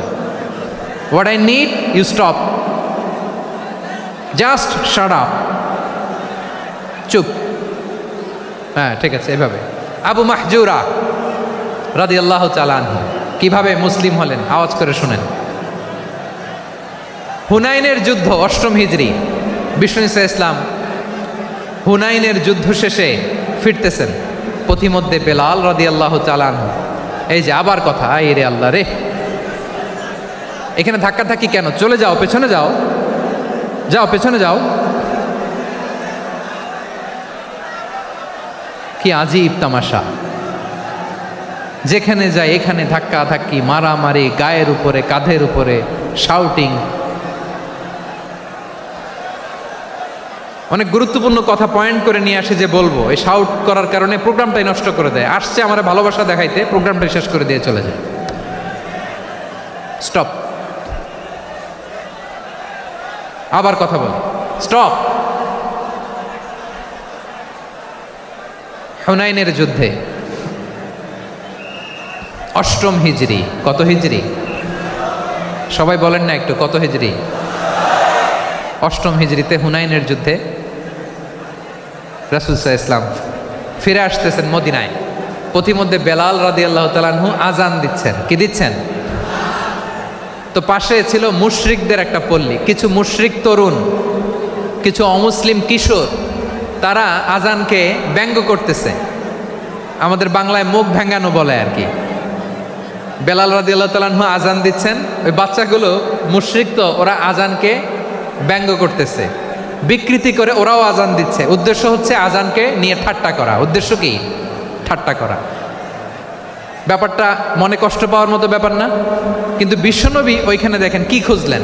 বিশ্বনবী খেয়াল করলেন অমুসলিম কিশোরদের মধ্য থেকে একটা কিশোরের গলাটা বড় দরাজ গলা, কণ্ঠটা বড় সুন্দর। খেয়াল করে দেখলেন যে কিছু কিশোর বেলালের আজানকে ব্যঙ্গ করে, বিকৃতি করে, কিন্তু একজনের কণ্ঠ দেখতে পাচ্ছেন না এত দূরে, কিন্তু কণ্ঠটা বড় সুন্দর, দরাজ গলা। বিশ্বনবী সাহাবীদেরকে বললেন, ধরো এগুলারে, ধরো। সবগুলারে ধরে বিশ্বনবীর সামনে আনা হলো। ওরা হাঁটু গেড়ে বসলো।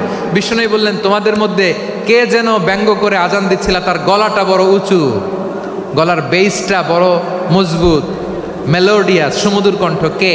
আবু মাহজুরা বলে, আমার বন্ধুরা সবাই আমার দিকে আঙ্গুল দেখায়, আমি পড়ে গেছি বিপদে। রাসূল সাল্লাল্লাহু আলাইহি ওয়াসাল্লাম বাকি অমুসলিম তরুণদেরকে ছেড়ে দিলেন, বললেন তোমরা যাও। এবার আবু মাহজুরারে পাইছে। আবু মাহজুরার চুলের মধ্যে হাত দিলেন বিশ্বনবী, মাথায় হাত দিয়ে বললেন, এবার আজান দাও দেখি। আবু মাহজুরা বলে, আমি তো আজান দিতে জানি না, কারণ আমি তো বেলালেরটা শুইনা দিছি, আমার তো মুখস্থ নাই, আমি তো আজান দিতে জানি না। বিশ্বনবী বললেন, জানো না? তাহলে আসো আমি তোমারে শিখাই দেই। সুবহানাল্লাহ পড়েন। আবু মাহজুরা হাঁটু গেড়ে বসে, বিশ্বনবীর মোবারক হাত আবু মাহজুরার চুলের মধ্যে। বিশ্বনবী আজানের মুআল্লিম আবু মাহজুরাকে বলতেছে, ঠিক আছে তোমারে শিখাই দিচ্ছি, আমি যা যা বলবো আমার সাথে সাথে বলো, পারবা? আবু মাহজুরা বলে, পারবো। বিশ্বনবী আজান দিচ্ছেন মাথায় হাত দিয়ে, আল্লাহু আকবার, আল্লাহু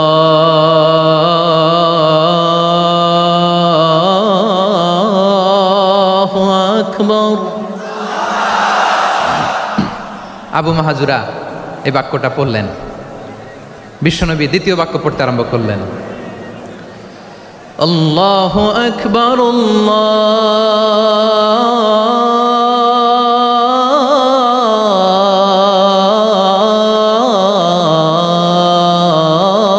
আল্লাহু আকবার। আবু মাহজুরা এই বাক্যটাও বললেন। বিশ্বনবী আবু মাহজুরার মাথার মধ্যে হাত দিয়ে তৃতীয় বাক্য পড়লেন, আশহাদু আল্লা ইলাহা ইল্লাল্লাহ,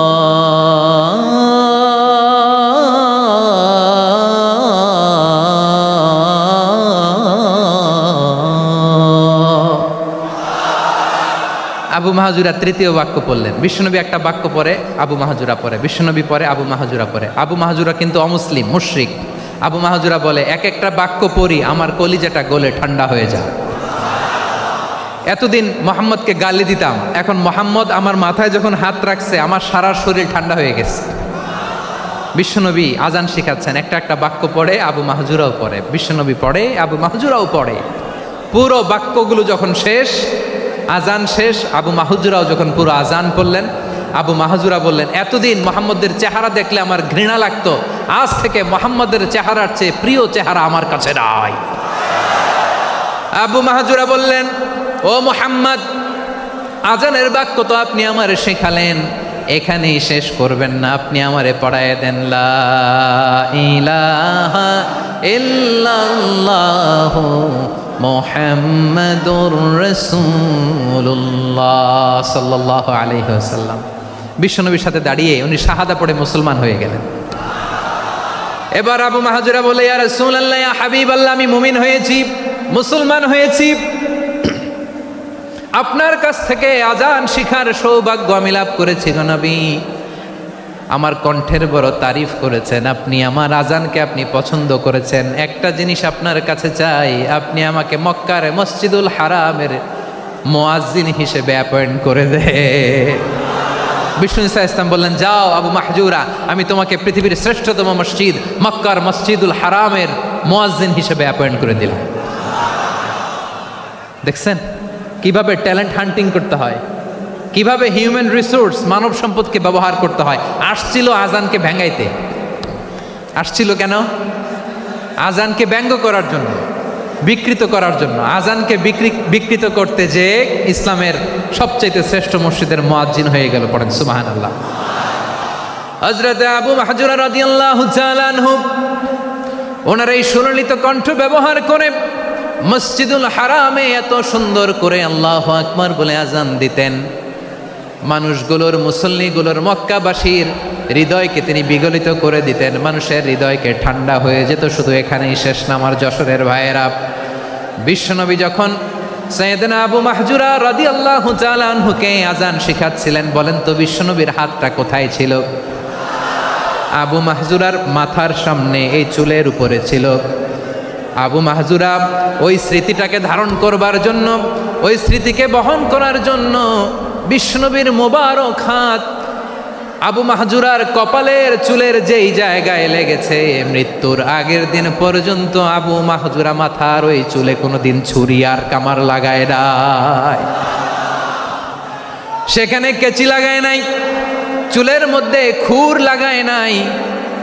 আবু মাহজুরা ডান দিকের চুল কাটতো, বাম দিকের চুল কাটতো, পেছনের চুল কাটতো, সামনের চুল কাটতো না।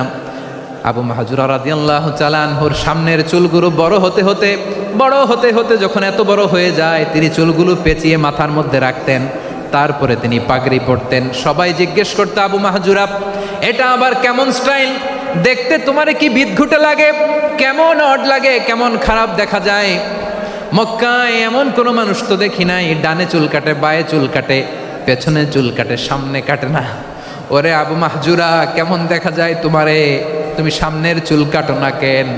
আবু মাহজুরা বলে, আমি হাঁটু গেড়ে পেয়ারা নবীর সামনে বসেছিলাম, আমার এই মাথার চুলের মধ্যে মোবারক হাত লাগিয়ে বিশ্বনবী নিজে আমাকে আজানের প্রতিটা বাক্য শিক্ষা দিয়েছেন। বিশ্বনবীর মোবারক হাত, পবিত্র হাত আমার মাথার চুলের যেই জায়গায় লেগেছে, আমি চাই ওই চুলগুলা নিয়ে আমি আমার কবরের ভিতরে যাব। সাইয়েদনা আবু মাহজুরা রাদিয়াল্লাহু তাআলা আনহু ইন্তেকালের আগের পর্যন্ত মাথার সামনের চুলগুলা কাটে নাই, মাথার সামনের চুল তিনি কাটেন নাই। সুবহানাল্লাহ বিহামদি। কেমন ভালোবাসতেন বিশ্বনবী সাহাবীদেরকে, সাহাবারা কেমন ভালোবাসতেন বিশ্বনবীকে। সামনের চুলগুলো বড় হতে হতে এত বড় ছিল, পেঁচিয়ে রেখে পাগড়ি পরতেন, কাটতেন না। নবীর হাত লেগেছিল। সুবহানাল্লাহ পড়েন। তাহলে what is the lesson? Moral of the story কি? মোরাল অফ দ্য স্টোরি হচ্ছে, আসছিল আজানকে ব্যঙ্গ করার জন্য, বিকৃত করার জন্য, হয়ে গেল মসজিদুল হারামের মুয়াজ্জিন। দেখেন বিশ্বনবী একটা খারাপ সিচুয়েশনের মধ্যে থেকে কি ভালো জিনিস বের করে আনলেন। আমি যে শুরুতে বলেছি কিভাবে তিনি হিউম্যান রিসোর্সকে ডেভেলপ করেছেন, ম্যানেজ করেছেন। তিনি যে চৌকস ট্যালেন্ট হান্টার ছিল, দেখেন সবার মধ্যে থেকে এর বাছাই করে মুয়াজ্জিন বানাই দিয়েছেন। সুবহানাল্লাহ পড়েন। তার মানে এই না সবাইরে ধরে ধরে উনি মুয়াজ্জিন বানাইছেন। যার যেই ট্যালেন্ট আছে তাকে ওই কাজে অ্যাসাইন করেছেন। যার যেই প্রতিভা আছে তার প্রতিভাকে ইসলামের কাজে লাগিয়েছেন। সুবহানাল্লাহ পড়েন। যায়েদ বিন সাবিত রাদিয়াল্লাহু তাআলা আনহু নাম শুনেছেন? যশোর, কথা বেরোয় না। যদি জিগায় সালমান খানের নাম শুনছেন, সবাই হাত তুলবে, জি হুজুর শুনছি, মানে সব দেখা শেষ। সালমান খান, আমির খান, অমুক খান, সব খান মুখস্থ, কিন্তু জায়েদ বিন সাবেতের নাম মুখস্থ নাই মুসলমানদের। যেই সাহাবী মাথার সামনের চুল কাটে নাই, মসজিদুল হারামের মুয়াজ্জিন বানাইছেন বিশ্বনবী, সাহাবীর নাম কি? খায়া ফেলাইছে, স্লোগানের সাথে খায়া ফেলাইছে। আবু মাহজুরা, কি নাম? আবু মাহজুরা আল জুমাহি রাদিয়াল্লাহু তাআলা আনহু। এই নামটা আজকে নিয়ে যাইতে হবে যশোর। আবু মাহজুরা রাদিয়াল্লাহু তাআলা আনহু। 2 নম্বরে বলছিলাম যায়েদ বিন সাবিত রাদিয়াল্লাহু তাআলা আনহু। বিশ্বনবী দেখলেন মদিনার এই আনসারী সাহাবী হাইলি ট্যালেন্টেড, ইন্টেলেকচুয়াল, মেরিটোরিয়াস, জ্ঞানের প্রতি তার আকর্ষণ, মারাত্মক আকর্ষণ। বিশ্বনবী তাকে দায়িত্ব দিলেন, কোরআন যা নাজিল হয় তুমি লিখো, কাতিবুল ওয়াহি বানায় দিলেন। সুবহানাল্লাহ। যায়েদ বিন সাবিতরে আবার আজান শিখান নাই, কারণ তার মধ্যে বিশ্বনবী প্রতিভা দেখেছেন, একাডেমিক প্রতিভা। বিশ্বনবীর একাডেমিক প্রজেক্টগুলো তিনি হ্যান্ডেল করতেন। যায়েদ বিন সাবিত ছিল বিশ্বনবীর ব্যক্তিগত সচিব। কি ছিল? ব্যক্তিগত সচিব, বোঝেন নাই? বিশ্বনবীর ব্যক্তিগত সচিব এবং দোভাষী। ইহুদিরা কিছু লিখে দিলে এটার অর্থ বিশ্বনবীরে বুঝায় দিতেন, আবার ইহুদিদের কাছে কিছু লিখতে হলে তিনি লিখে দিতেন। বিশ্বনবী একদিন বললেন, ইন্নী ওয়াল্লাহি মা আমানু ইয়াহুদা আলা কিতাব। ইহুদিরা যে চিঠি পাঠায় অর্থ তো বুঝি না, আরেক ইহুদি আইনে অর্থ করা লাগে। আবার ইহুদিদের কাছে কিছু লিখে পাঠাইতে চাইলে আমরা তো লিখতে পারি না, ইহুদিরে দিয়ে লেখা লাগে। ওরা যে পয়রা শোনায় লিখে দেয়, আমি ওদের বিশ্বাস করি না। আমার নিজের একজন লোক দরকার। বিশ্বনবী এই যায়েদ বিন সাবিতকে চুজ করলেন ল্যাঙ্গুয়েজের জন্য। উনি বললেন, যায়েদ তোমার সফট স্কিলকে ডেভেলপ করতে হবে, তুমি হিব্রু ল্যাঙ্গুয়েজ শিখে ফেলো। যায়েদ বিন সাবিত বলল, বিশ্বনবীর মোটিভেশন আর ইন্সপিরেশন পেয়ে আমি 15 দিনে ইহুদিদের এই হিব্রু ল্যাঙ্গুয়েজ শিখে ফেললাম। শুধু শিখে ফেললাম না, হাত্তা হাদিকতু, even I became master in the language. এই ভাষা আমি পারদর্শী হয়ে গেলাম। এরপর ইহুদিরা চিঠি লিখে পাঠালে আর কোনো ইহুদি ডাকা লাগতো না, আমি নবীর এটার অর্থ শুনে পরে বুঝাই দিতাম। আবার ইহুদিদের কাছে চিঠি লেখা লাগলে আমি যায়েদ বিন সাবিত চিঠি লিখে দিতাম। সুবহানাল্লাহ। দেখেন, এত সাহাবীর মধ্য থেকে বিশ্বনবীর একাডেমিক প্রজেক্ট, ব্যক্তিগত সচিব, দোভাষী হিসেবে তিনি যায়েদ বিন সাবিতের মতো তরুণকে নির্বাচিত করেছেন। কেমন ট্যালেন্ট হান্টার ছিল আমার নবী! সুবহানাল্লাহ পড়বেন না? বিশ্বনবীর ইন্তেকালের পরে সাইয়েদনা আবু বকর রাদিয়াল্লাহু তাআলা আনহু যখন খলিফা হয়ে আসলেন, কোরআনকে সংকলনের দায়িত্ব দেয়া লাগবে, কোন সাহাবীকে দিবেন? সব সাহাবারা মিলে পরামর্শ করলেন। সাইয়েদনা আবু বকর, ওমর সবাই মিলে এই বিশাল কোরআন সংকলনের গুরু দায়িত্ব বিশ্বনবীর ব্যক্তিগত সচিব, বিশ্বনবীর দোভাষী, বিশ্বনবীর সিলেক্ট করাই লোক যায়েদ ইবনে সাবিত রাদিয়াল্লাহু তাআলা আনহুকে দিয়েছে। কোরআনের কপি তো আজকে এখানে রাখে নাই। এই যে আজকের যে কোরআন পড়েন, এটা আগে এরকম ছিল না। কোরআন নাজিল হলে সাহাবারা চামড়ার, ওটের চামড়ায় লিখে ফেলতো, ওটের চ্যাপ্টা হাড্ডির মধ্যে লিখে ফেলতো, গাছের গুড়ির মধ্যে লিখে ফেলতো। বিভিন্ন জনের কাছে ছড়ানো ছিটানো ছিল। আবু বকর রাদিয়াল্লাহু তাআলা আনহু একসাথে করলেন, পরবর্তীতে উসমান রাদিয়াল্লাহু তাআলা আনহু একসাথে করলেন। 114 সূরার এখন এই মুসহাফ, এই কম্পাইলেশন, এই কপি আমরা পেয়েছি, যার হিউজ কন্ট্রিবিউশন ছিল। এই পুরো কোরআন কম্পাইলেশনের প্রজেক্ট ম্যানেজার ছিল যায়েদ বিন সাবিত রাদিয়াল্লাহু তাআলা। কোরআন কম্পাইলেশনের প্রজেক্ট ম্যানেজার। দেখেন, ওনারে মাথায় হাত দিয়ে আজান শিখায় নাই। সুবহানাল্লাহ কইবেন না? তাহলে প্রথম সাহাবী আবু মাহজুরাকে মুয়াজ্জিন বানাইলেন, যায়েদ বিন সাবিতকে ব্যক্তিগত সচিব আর দোভাষী বানালেন, মুসআব ইবনে উমাইর রাদিয়াল্লাহু তাআলা আনহুকে ইসলামের প্রথম অ্যাম্বাসেডর বানালেন। তাহলে তৃতীয় নাম্বার একজন সাহাবীর নাম বলছি, মুসআব ইবনে উমাইর। মুসআব কি নাম? নামটা কেমন লাগে?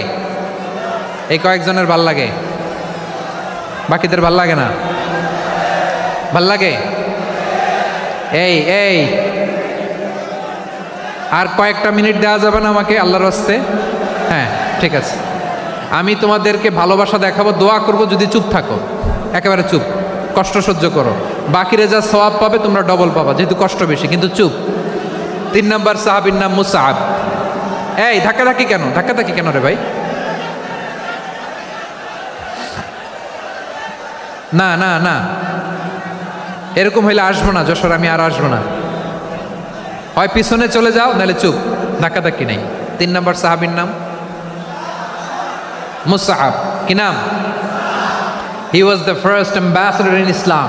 ইসলামের প্রথম ডিপ্লোমাট, প্রথম কূটনৈতিক, ইসলামের প্রথম কূটনৈতিক, ইসলামের প্রথম ডিপ্লোমাট, প্রথম অ্যাম্বাসেডর মুসআব ইবনে উমাইর। মক্কার তরুণ যুবক, উনি পারফিউম লাগাইলে মানুষ দেখলেই বুঝতো এটা মুসআব লাগাইছে। এমন ড্যাশিং ফেসের ছিল, এমন স্মার্ট ড্যাশিং ফেস, এমন পার্সোনালিটির মানুষ ছিল মুসআব রাদিয়াল্লাহু তাআলা আনহু। কারণ যিনি ইসলামের স্পোকম্যান হবেন, মুখপাত্র হবেন, তার স্মার্ট হওয়ার দরকার আছে না নাই? আকাবার প্রথম শপথ যখন হলো, তাদের সাথে বিষ্ণু ঈসা ইসলাম মদিনাতে একজন মুখপাত্র পাঠালেন, ডিপ্লোমাটকে পাঠালেন, অ্যাম্বাসেডর অফ ইসলাম। তিনি হচ্ছেন মুসআব ইবনে উমাইর। পড়েন সুবহানাল্লাহ। বিশ্বনবী দেখলেন সে অনেক স্মার্ট, তার ডেডিকেশন আছে, সিনসিয়ারিটি আছে, এবং মদিনায় যে আউস খাজরাজ গোত্রের নেতাদের সাথে ডিল করতে হবে, ইহুদিদের সাথে ডিল করতে হবে, ওখানে একজন পাক্কা জানু খেলোয়াড়ের দরকার আছে না নাই? মুসআব ইবনে উমাইর রাদিয়াল্লাহু তাআলা আনহু, ওনাকে বিষ্ণু ঈসা ইসলাম চুজ করলেন।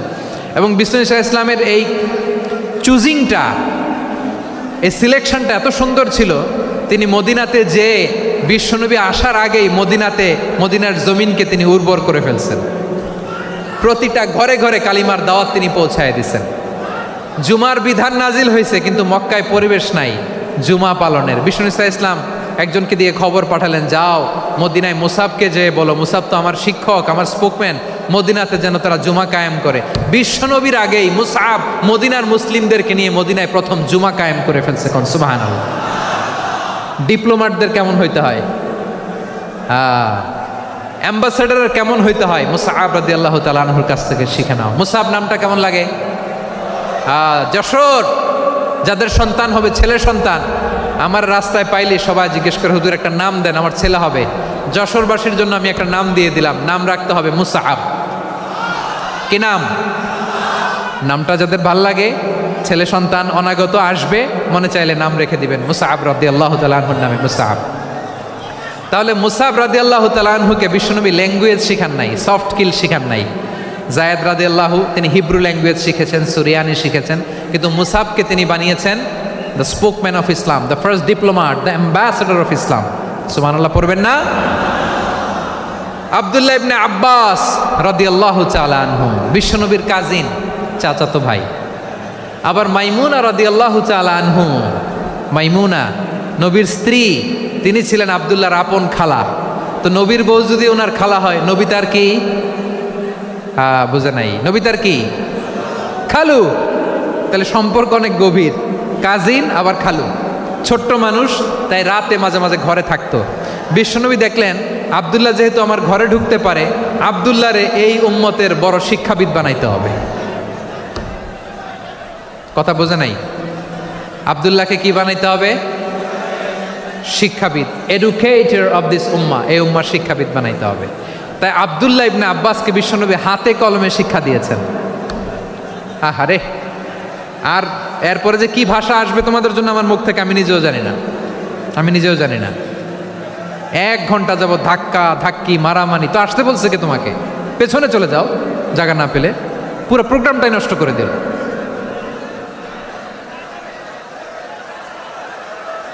জি, আমার দিকে তাকান, আমি শেষ করে দিচ্ছি। হবে না, ইন্টেলেকচুয়াল আলোচনা এখানে হবে না, আমি বুঝতে পারছি, আমি শেষ করে দিচ্ছি।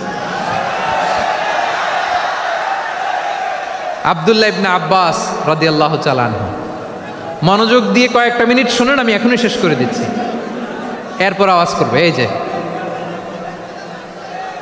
এগুলো কি আমি বুঝলাম না। আমি বললাম না সব করা যাবে, বসে যাও, শুয়ে যাও, চলে যাও, আওয়াজ করা যাবে না। অন্যকে বসো এটাও বলার দরকার নেই, জাস্ট এদিকে তাকাও। আল্লাহ।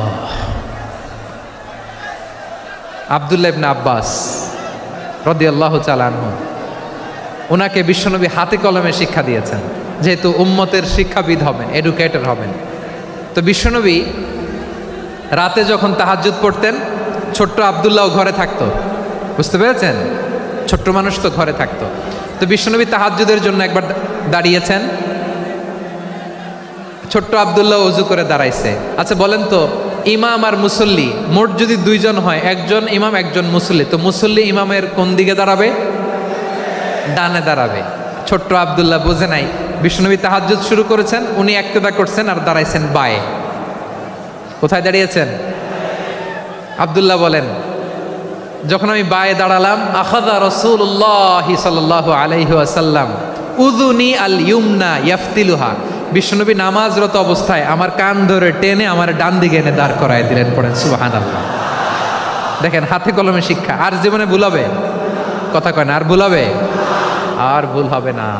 এভাবে বিশ্বনবীর অনেক সঙ্গ পেয়েছেন, সফর করেছেন, একই বাহনে বসেছেন, এক বাহনে বসে লম্বা নসিহত করেছেন, বলেছেন, ইয়া গোলাম ইহফাজিল্লাহ ইয়াহফাজকা, ইহফাজিল্লাহ তাজিদহু তুজাহাক, ইযা সাআলতা ফাসআলিল্লাহ ওয়া ইযা ইসতাআনতা ফাসতাইন বিল্লাহ। আল্লাহর বিধান মানো, আল্লাহর বিধান রক্ষা করো, আল্লাহ তোমায় রক্ষা করবে। আব্দুল্লাহ, চাইতে হলে আল্লাহর কাছে চাও, সাহায্য চাইতে হলে আল্লাহর কাছে সাহায্য চাও। মনে রাখো, গোটা বিশ্বের সবাই যদি তোমার সাহায্য করতে চায়, ততটুকুই করতে পারবে যতটুকু আল্লাহ তোমার নসিবে রেখেছে। গোটা বিশ্ব যদি তোমার বিরুদ্ধে ষড়যন্ত্রে দাঁড়িয়ে যায়, ক্ষতি ততটুকু করতে পারবে যতটুকু তোমার জন্য বরাদ্দ আছে, এর বাইরে কিছু করতে পারবে না। আওয়াজ করে বলেন ঠিক কিনা? এভাবে হাতে কলমে শিখিয়েছেন, বিশ্বনবীর সঙ্গ পেয়েছেন। ওনাকে বিষ্ণু ইসলাম শিক্ষাবিদ, এডুকেটর অফ দিস উম্মাহ হিসেবে সিলেক্ট করেছেন, হাতে কলমে শিখিয়েছেন। বিশ্বনবী একবার প্রকৃতির ডাকে সাড়া দিয়ে এসেছেন, এখন কি করতে হবে? নামাজের জন্য অজু করতে হবে। বিশ্বনবী এসেই দেখেন অজুর বদনায় পানি ভরা, খুশি হয়ে গেলেন, বললেন, কে রেখেছে পানি? একজন বলল, আব্দুল্লাহ রেখেছে। বিশ্বনবী অত্যন্ত খুশি হলেন, খুশি হয়ে একটা দোয়া করলেন, বললেন, আল্লাহুম্মা ফাক্কিহু ফিদ্দীন ওয়া আল্লিমহু তা'ওয়ীল। আল্লাহ, তুমি আব্দুল্লাহকে দ্বীনের বুঝ দিও আর কোরআনের তাফসির শিক্ষা দিও। বিশ্বনবীর এই দোয়া এমন লাগছে, উনি রঈসুল মুফাসসিরিন, এই পৃথিবীতে যত মুফাসসির ছিল, যত মুফাসসির আসবে, সকল মুফাসসিরের সম্রাট হিসেবে স্বীকৃত হয়েছেন। আব্দুল্লাহ ইবনে আব্বাস, বিশ্বনবী ওনারা আজান শিখান নাই, বিশ্বনবী ওনারা ল্যাঙ্গুয়েজ শিখান নাই, বিশ্বনবী ওনারা অ্যাম্বাসাডার বানান নাই, হাতে কলমে শিক্ষা দিয়েছেন। ছোট্ট মানুষ, বিশ্বনবী ইন্তেকাল করলেন, আবু বকরের সময় গেল, ওমরে ফারুকের খেলাফত, তখনও তিনি তরুণ। ওমরে ফারুক রাদিয়াল্লাহু তাআলা আনহু ওনার ক্যাবিনেট মিনিস্ট্রির বৈঠকে এই আব্দুল্লাহ ইবনে আব্বাসকে পাশ দিয়ে বসায় রাখতেন। বয়স্ক সাহাবারা এটা পছন্দ করতো না, তারা বলতো, ঘটনা কি? আব্দুল্লাহর মতো ছেলে নাতি আমাদের আছে, এরা কেন রাখে ওমরে ফারুক? ওমরে ফারুক এটা টের পেলেন, তিনি বুঝতে পারলেন যে ক্যাবিনেট মেম্বাররা এটা পছন্দ করে না, ছোট্ট আব্দুল্লাহরা কেন রাখি, কেন যে রাখি, এটা একদিন বুঝাবো। একদিন মিটিংয়ে তিনি সবাইকে বললেন, ইদা জাআ নাসরুল্লাহি ওয়াল ফাতহ। এই আয়াত দ্বারা উদ্দেশ্য কি বলেন তো মুরব্বী সাহাবীরা? এক সাহাবী বলেন, এই সূরা দ্বারা উদ্দেশ্য, আল্লাহ বলেছেন আমাদেরকে বিভিন্ন ল্যান্ড, বিভিন্ন এলাকা বিজয় করতে হবে। ওমরে ফারুক বললেন, না, হয়নি। আরেকজন বললেন, বিজয় হওয়ার পর আমাদের বেশি বেশি আল্লাহর বরত্বের ঘোষণা দিতে হবে, এটা উদ্দেশ্য। ওমরে ফারুক বললেন, না, হয় নাই। যারা জিজ্ঞেস করেন কেউ পারে না। সব শেষে বিশ্বনবী ছোট্ট আব্দুল্লাহরে বলেন, আব্দুল্লাহ, ইদা জা নাসরুল্লাহি ওয়াল ফাত, এর দ্বারা উদ্দেশ্য কি বলো তো? ছোট্ট আব্দুল্লাহ বলেন, হুয়া আজালু রাসূলিল্লাহ। এই আয়াত দ্বারা বিশ্বনবীর বিদায়কে উদ্দেশ্য নেওয়া হয়েছে। ওমরে ফারুক বললেন, হাযা হুয়া, এটাই তো সঠিক উত্তর, এটাই সঠিক তাফসীর এই আয়াতের। কারণ ইদা জা নাসরুল্লাহি ওয়াল ফাতহ, যখন আল্লাহর সাহায্য আর বিজয় আসবে, ওয়া রাআইতান নাসা ইয়াদখুলুনা ফি দীনিল্লাহি আফওয়াজা, আপনি দেখবেন দলে দলে, ঢলে ঢলে, বানের পানির মতো মানুষ ইসলামের দিকে ঢুকতেছে, ইসলামের বিজয় হয়েছে। তো ইসলামের বিজয়ের মিশন নিয়ে নবী আসছে, বিজয়ী যখন হয়ে গেছে, এখন তো নবীর বিদায় হবে। জোরে বলেন ঠিক কিনা? কোন সাহাবী এই সূক্ষ্ম কথাটা ধরতে পারে নাই, ওই আব্দুল্লাহ ছাড়া। আব্দুল্লাহ যখন উত্তর দিছে, সব সাহাবীদের টনক নড়েছে। এরপর থেকে কোনো ক্যাবিনেট মিটিংয়ে আর কোনো সাহাবারা কোনো প্রশ্ন করে নাই। আওয়াজ করে পড়েন সুবহানাল্লাহ। বিশ্বনবী আব্দুল্লাহ ইবনে আব্বাসকে দ্য এডুকেটর অফ দ্য উম্মাহ, উম্মার শিক্ষাবিদ হিসেবে গ্রহণ করেছেন। আওয়াজ করে পড়তে হবে আল্লাহু আকবার। সাহাবীদের নামগুলো মনে থাকবে? এক নম্বরে আবু মাহজুরা, মুয়াজ্জিন বানাইছেন। যায়েদ ইবনে সাবিত, দোভাষী, ট্রান্সলেটর অফ প্রফেট, এবং তিনি ছিলেন বিশ্বনবীর ব্যক্তিগত সচিব। Musab ibn Umair, the first ambassador and diplomat of Islam. Abdullah ibn Abbas, এই উম্মার সবচেয়ে বড় এডুকেটর, শিক্ষাবিদ। আরেকজন ছিল আব্দুল্লাহ ইবনে মাসউদ রাদিয়াল্লাহু তাআলা। দুই আব্দুল্লাহ, আব্বাস গেল, আরেকজন হচ্ছে মাসউদ। মক্কার তরুণ, ছাগল পালতো মুশরিকের।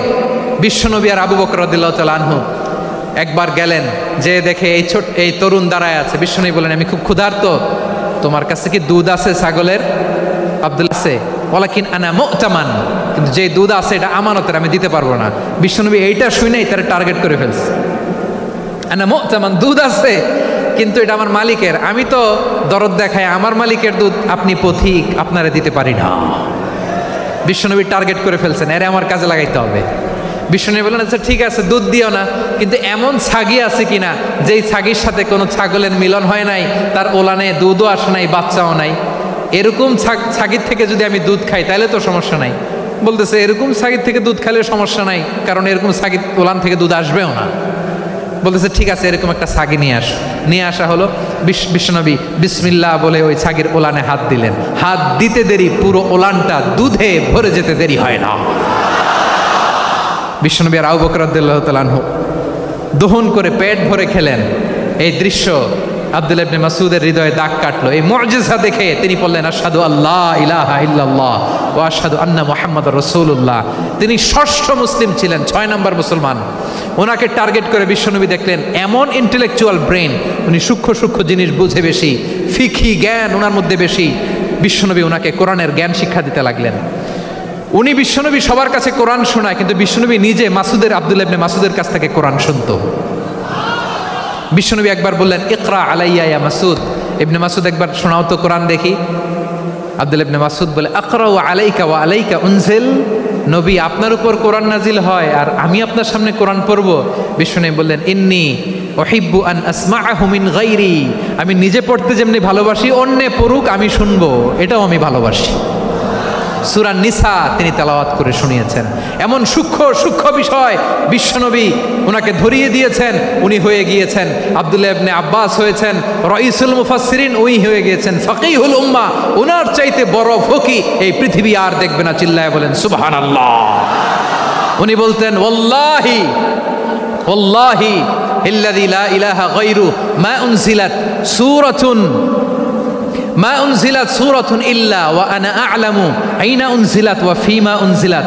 বিশ্বনবী এমনভাবে কোরআনের দার্স আমাকে দিয়েছেন, কোরআনে যত সূরা নাজিল হয়েছে, যেখানে নাজিল হোক না কেন আমি জানি এটা কোথায় নাজিল হয়েছে এবং কোন প্রেক্ষাপটে নাজিল হয়েছে। এমন একটা সূরা নাই যে সূরার কোথায় নাজিল হয়েছে আমি মাসুদের জানা নাই, কোন প্রেক্ষাপটে নাজিল হয়েছে আমার জানা নাই। এরকম ঘটবে না। চিল্লায় বলেন আল্লাহু আকবার। এই আব্দুল্লাহ ইবনে মাসউদ রাদিয়াল্লাহু তাআলা আনহু ওমরে ফারুকের সময় কুফার চিফ জাস্টিস ছিলেন। কুফা নগরীর চিফ জাস্টিস। চিফ জাস্টিস বুঝেন নাই? বিচারপতি। কি ছিলেন? সবাই বলে নাই, কি ছিলেন? বিচারপতি ছিলেন। এবং ওনার যে ফিকহি জ্ঞানের ধারা, এটাই আলকামা, ইব্রাহিম আন-নাখাই, হাম্মাদ ইবনে সুলাইমান হয়ে ইমাম আবু হানিফা পর্যন্ত পৌঁছেছে। এবং ওনার ফিকহি জ্ঞানের ধারাই হানাফি মাযহাবে অ্যাকসেপ্ট হয়েছে। আজও এগুলো হানাফি মাযহাবে চর্চিত হয়। হানাফি মাযহাবের সব ফিক আব্দুল্লাহ ইবনে মাসউদের ফিকহি জ্ঞানের ধারা থেকে নেওয়া হয়েছে। চিল্লায় পড়েন সুবহানাল্লাহ। তাহলে ওনাকে বিশ্বনবী বানিয়েছেন জুরিস্ট, আইনবিদ, ফকিহ। ওনারে আজান শিখান নাই। হিউম্যান রিসোর্স ডেভেলপমেন্ট কিভাবে করবেন, মানব সম্পদের উন্নয়ন কিভাবে করতে হয়, কিভাবে যার যেখানে প্রতিভা কাজে লাগাতে হয় উনি দেখিয়েছেন। সুবহানাল্লাহ পড়বেন না? খালিদ বিন ওয়ালিদ নাম শুনছেন? কে কে শোনেন নাই হাত তোলেন। কি ছিলেন? বীর যোদ্ধা ছিলেন খালিদ বিন ওয়ালিদ। কিন্তু তিনি ইসলাম ধর্ম গ্রহণ করেছেন অনেক দেরিতে, 8ম হিজরিতে। তার মানে 8ম হিজরির আগে উনি মুশরিকদের পক্ষে লড়াই করেছেন। ওনার হাতে কত মুসলিম সাহাবী যে নিহত হয়েছে হিসাব নাই। বিশ্বনবী টার্গেট করে রাখছে, তুমি আমাদের মুসলিমদের এত ক্ষতি করলা, তুমি যখন মুসলমান হবা তোমার দিয়ে আমি এমন কাম করামু যে এটা আর কেউ করতে পারবে না। সুবহানাল্লাহ নাই? যশোর ক্লান্ত হয়ে গেছে।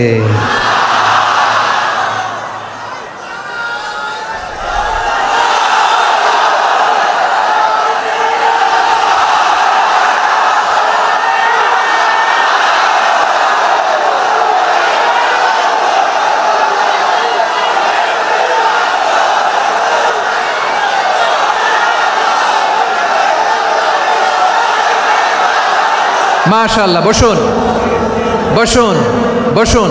খালিদ বিন ওয়ালিদ রাদিয়াল্লাহু তাআলা আনহু 8ম হিজরিতে মুসলিম হয়েছেন, মক্কা বিজয়ের আগে। তো মক্কা বিজয়ের আগে যখন মুসলিম হয়েছেন, এর আগে কি করছেন? কাফিরদের সাথে যুদ্ধ করেছেন। উনি উহুদের যুদ্ধে মুসলমানদের যে পরাজয় ভাব, কঠিন পরিস্থিতির মুখোমুখি ওনার কারণে পেছন থেকে এমন আতর্কিত আক্রমণ করেছেন, মুসলমানদেরকে কচুকাটা করেছেন। 8ম হিজরিতে আল্লাহ তাআলা হেদায়েতের নূর দিয়ে ওনার হৃদয়টাকে উজালা করে দিলেন। লা ইলাহা, এটা এমন বাণী যার হৃদয়ে একবার টাচ খাবে, এইটা থেকে সে আর পালিয়ে বেড়াতে পারে। ঝিনুকের ভেতর লুকিয়ে থাকে যেমন মতি, ঝিনুকের ভেতর লুকিয়ে থাকে যেমন মতি, কলমা শাহাদাতে আছে আল্লাহর জ্যোতি, কলমা শাহাদাতে আছে আল্লাহর জ্যোতি। ঠিক কিনা বলেন? মক্কা বিজয়ের আগে মুসলিম হলেন, হওয়ার পরেই বিশ্বনবীর টার্গেট ফুলফিল হলো। ওই যে টার্গেট করে রেখেছেন আর দোয়া করেছেন, খালিদ বিন ওয়ালিদ যদি মুসলিম হয় তাকে আমি মিলিটারি চিফ বানাবো। ওনাকে আজান শিখান নাই, ওনারে কান ধইরা নামাজের এই মাথা থেকে ওই মাথা আনান নাই, ফিকহি কোরআনের সূক্ষ্ম তাফসীর ওনারে শিখান নাই, অ্যাম্বাসেডর বানান নাই। বিষ্ণু ইসলাম ওনাকে সামরিক অভিযানে প্রেরণ করেছেন। সামরিক অভিযানে তিনি প্রেরণ করেছেন। ওনার জীবদ্দশায় ওনার নেতৃত্বে যতগুলো যুদ্ধ হয়েছে, একটা যুদ্ধেও তিনি পরাজয় বরণ করেন নাই। ওমরে ফারুকের সময়কালে তিনি চিফ অফ মুসলিম মিলিটারি, মানে মুসলিম সেনাপতি হয়েছেন। যশোর, আওয়াজ করো, ঠিক কিনা বলো? সেনাপতি, মুসলিম সেনাপতি। তাহলে কিভাবে হিউম্যান রিসোর্স ব্যবহার করতে হয় গোটা বিশ্ব আমার নবীর কাছ থেকে শিখে নাও। খালিদ বিন ওয়ালিদ, ওনাকে বিশ্বনবী একটা উপাধি দিয়েছেন। উপাধিটা হচ্ছে সাইফুল্লাহিল মাসলুল, আল্লাহর নাঙ্গা তরবারি, আল্লাহর খোলা তরবারি, দ্য ওপেন সোর্ড অফ আল্লাহ। খালিদ বিন ওয়ালিদ মুসলিম সেনাপতি। হাসান বিন সাবেত, নাম শুনছেন? দেখি উনি কি ছিল বলেন। রাসূলের সভা কবি, কালচারাল হিজিমনিকে ডিফিট করার জন্য। উনি ভালো অস্ত্র চালানো জানতেন না, ওই কাজে উনি যেতেন না। ওনার ছিল কাব্য প্রতিভা। কাব্য প্রতিভা, কাফিররা কবিতা দিয়ে নবীকে গালি দিত। বিশ্বনবী বলতেন, ইয়া হাসান আজিব আন রাসূলিল্লাহ, তুমি নবীর হয়ে কাফেরদের এই কথাগুলোর জবাব দাও। বিশ্বনবীর একটা মিম্বার ছিল। বিশ্বনবীর মিম্বারের পাশাপাশি মসজিদে নববীতে এই হাসান বিন সাবেতের জন্য বিশ্বনবী একটা স্পেশাল মিম্বার বানিয়ে দিয়েছেন। এখান থেকে তুমি জবাব দাও। এবং বিশ্বনবী বলেছেন, আল্লাহুম্মা আইয়িদহু বিরূহিল কুদুস। আল্লাহ, হাসান আমার পক্ষে জবাব দেয়, তুমি জিব্রাইল মারফত তাকে সাহায্য পাঠাইয়া দিও। রাসূল সাল্লাল্লাহু আলাইহি ইসলামের সভা কবি, the poet of the prophet, নবীর কবি। উনি কবিতা দিয়ে, এমন উচ্চাঙ্গের ভাষায় কবিতা দিয়ে তিনি জবাব দিতেন, কাফিরদের গা শিহরে যেত, তাদের হৃদয়ে আগুন ধরে যেত। তাহলে এরকম কবিরও দরকার আছে না নাই? এখন যাকে আল্লাহ দিছে কাব্য প্রতিভা, এরা যদি আপনি যুদ্ধের ময়দানে পাঠান হবে? যারে দিছে সুরেলা গলা, এরা যদি অ্যাম্বাসেডর বানান হবে না। হাসান বিন সাবেত ছিলেন বিষ্ণু ইসলামের কবি। হুযায়ফা ইবনুল ইয়ামান বিশ্বনবীর গোয়েন্দা বিভাগের প্রধান। কিসের প্রধান? হুযায়ফা ইবনুল ইয়ামান। ওনার ছিল ডিটেকটিভ মাইন্ড, ডিটেকটিভ মাইন্ড, গোয়েন্দা বিভাগের প্রধান। এবং উনি হচ্ছেন সাহিবু সিররি রাসূলিল্লাহ, রাসূল সাল্লাল্লাহু আলাইহি ওয়াসাল্লামের গোপন তথ্যের ধারক বাহক। নবীর যেই কথা কেউ জানে না, সব হুযায়ফার পেটের ভিতরে ছিল। সুবহানাল্লাহ পড়েন। মদিনার যত ইহুদিদের একটা লিস্ট ছিল, এই লিস্ট শুধু দুইজন জানতো, বিশ্বনবী আর হুযায়ফা। সুবহানাল্লাহ পড়বেন না? তাহলে ওনাকে কোন দায়িত্ব দিছে? কোন বিভাগ? যশোর, আওয়াজ করো, কোন বিভাগ? গোয়েন্দা বিভাগের হেড ছিল। খন্দকের যুদ্ধে প্রচন্ড আজকের মতো শৈত্য প্রবাহ, মাটি খনন করতে করতে সাহাবীদের পেটে ক্ষুধা নাই, দাঁড়াইতে পারে না নামাজের জন্য, এত ক্লান্ত, ক্ষুধা, ক্লান্ত, শ্রান্ত। বিশ্বনবী বললেন, কে আছো এই কঠিন শীত, এই ভয় আর ক্ষুধার মধ্যেও খন্দকের পরিখার টপকে শত্রু শিবিরে যে আমাকে তথ্য দিবা, কে আছো? কারো গায়ে শক্তিই নাই যে দাঁড়াবে। কেউ দাঁড়ায় না। বিশ্বনবী তখন নিজে হুজাইফাকে ডাক দিলেন, হুজাইফা, যে আমাকে আজকে শত্রু শিবিরের তথ্য এনে দিবে সে জান্নাতে আমার মোরাফাকা আমার সঙ্গী হবে।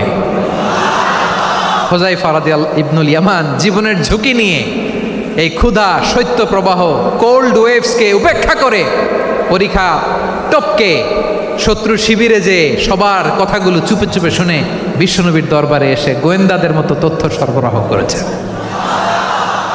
বিশ্বনবীর গোয়েন্দা বিভাগের প্রধান হুজাইফা ইবনুল ইয়ামান ইন্টেলিজেন্স বিভাগ চালাতেন। মুনাফিকদের নাম ওনার কাছে ছিল। মুআয ইবনে জাবাল মদিনা রাষ্ট্রের সবচেয়ে সিনিয়র আমলা ছিলেন। আমলাতন্ত্র চিনেন তো? প্রশাসনিক কাজ যারা চালায়, অ্যাডমিনিস্ট্রেশন বোঝেন না? The department of administration. মদিনার রাষ্ট্রের সিনিয়র আমলা মুআয ইবনে জাবাল মুতাখাসসিসুন ফিল হালাল ওয়াল হারাম, হালাল হারামের স্পেশালিস্ট ছিলেন। বিশ্বনবী উনাকে ইয়ামানের গভর্নর করে পাঠাইছেন। বলেছেন, ইন্নাকা তা'তি কওমান আহলা কিতাব, এমন গোষ্ঠীর কাছে যাবা ইহুদি নাসারা, আগে শাহাদা পড়লে এরপরে নামাজের দাওয়াত দিও, নামাজ পড়লে যাকাতের দাওয়াত দিও। গভর্নরের অ্যাটিটিউড যেমন থাকে তেমন অ্যাটিটিউড ধরে রেখো। সুবহানাল্লাহ পড়েন। তাহলে মুআয ইবনে জাবালকে দিয়ে বিশ্বনবী কবিতা লেখায় নাই, চিঠি লেখায় নাই, আজান দেওয়ায় নাই। সুবহানাল্লাহ পড়বেন না? সব শেষ সাহাবী বলি আবু হুরায়রা রাদিয়াল্লাহু তাআলা আনহু, নাম শুনছেন? বিড়ালের বাবা। কি করতেন? খালি হাদিস মুখস্থ করতেন।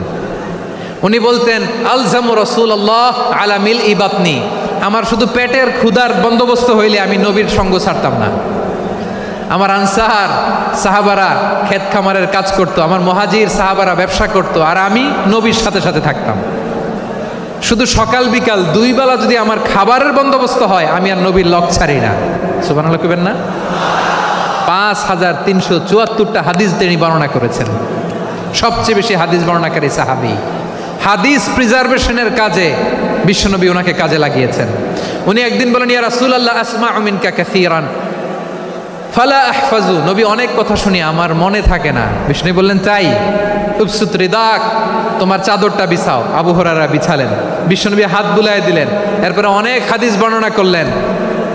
আবু হুরায়রা বলে, তারপর থেকে বিশ্বনবী যাই বর্ণনা করে আমি শুনি আর একটাও বলি না এখন। সুবহানাল্লাহ। বিশ্বনবী ওনাকে হাদিস প্রিজার্ভেশন, নবীর এই যে লক্ষ্য হাদিস প্রিজার্ভেশনের এই দায়িত্ব দিয়েছেন সাইয়েদনা আবু হুরায়রা রাদিয়াল্লাহু তাআলা আনহুকে। প্রিয় ভাইরা, তাহলে 10 জন সাহাবীর কথা যে বললাম, আপনারা কি খেয়াল করেছেন কত বড় ট্যালেন্ট হান্টার, চৌকস ট্যালেন্ট হান্টার ছিল আমার নবী। এক একজনের এক এক ট্যালেন্ট, এক এক কাজে অ্যাসাইন করেছেন, এক একজনকে এক এক দায়িত্ব দিয়েছেন, এক একজনের প্রতিভাকে এক একভাবে বিকশিত হওয়ার সুযোগ দিয়েছেন। আওয়াজ করে বলেন ঠিক কি না? এখন আমার পর্দার আড়ালে আমার মায়েরা বলবে, এতগুলো পুরুষ সাহাবীর কথা বললো, নারী সাহাবীরা কি কিছু করে নাই? হ্যাঁ, একজন নারী সাহাবীর কথা বলে মোনাজাত হবে, দোয়া ছাড়া কেউ যাব না।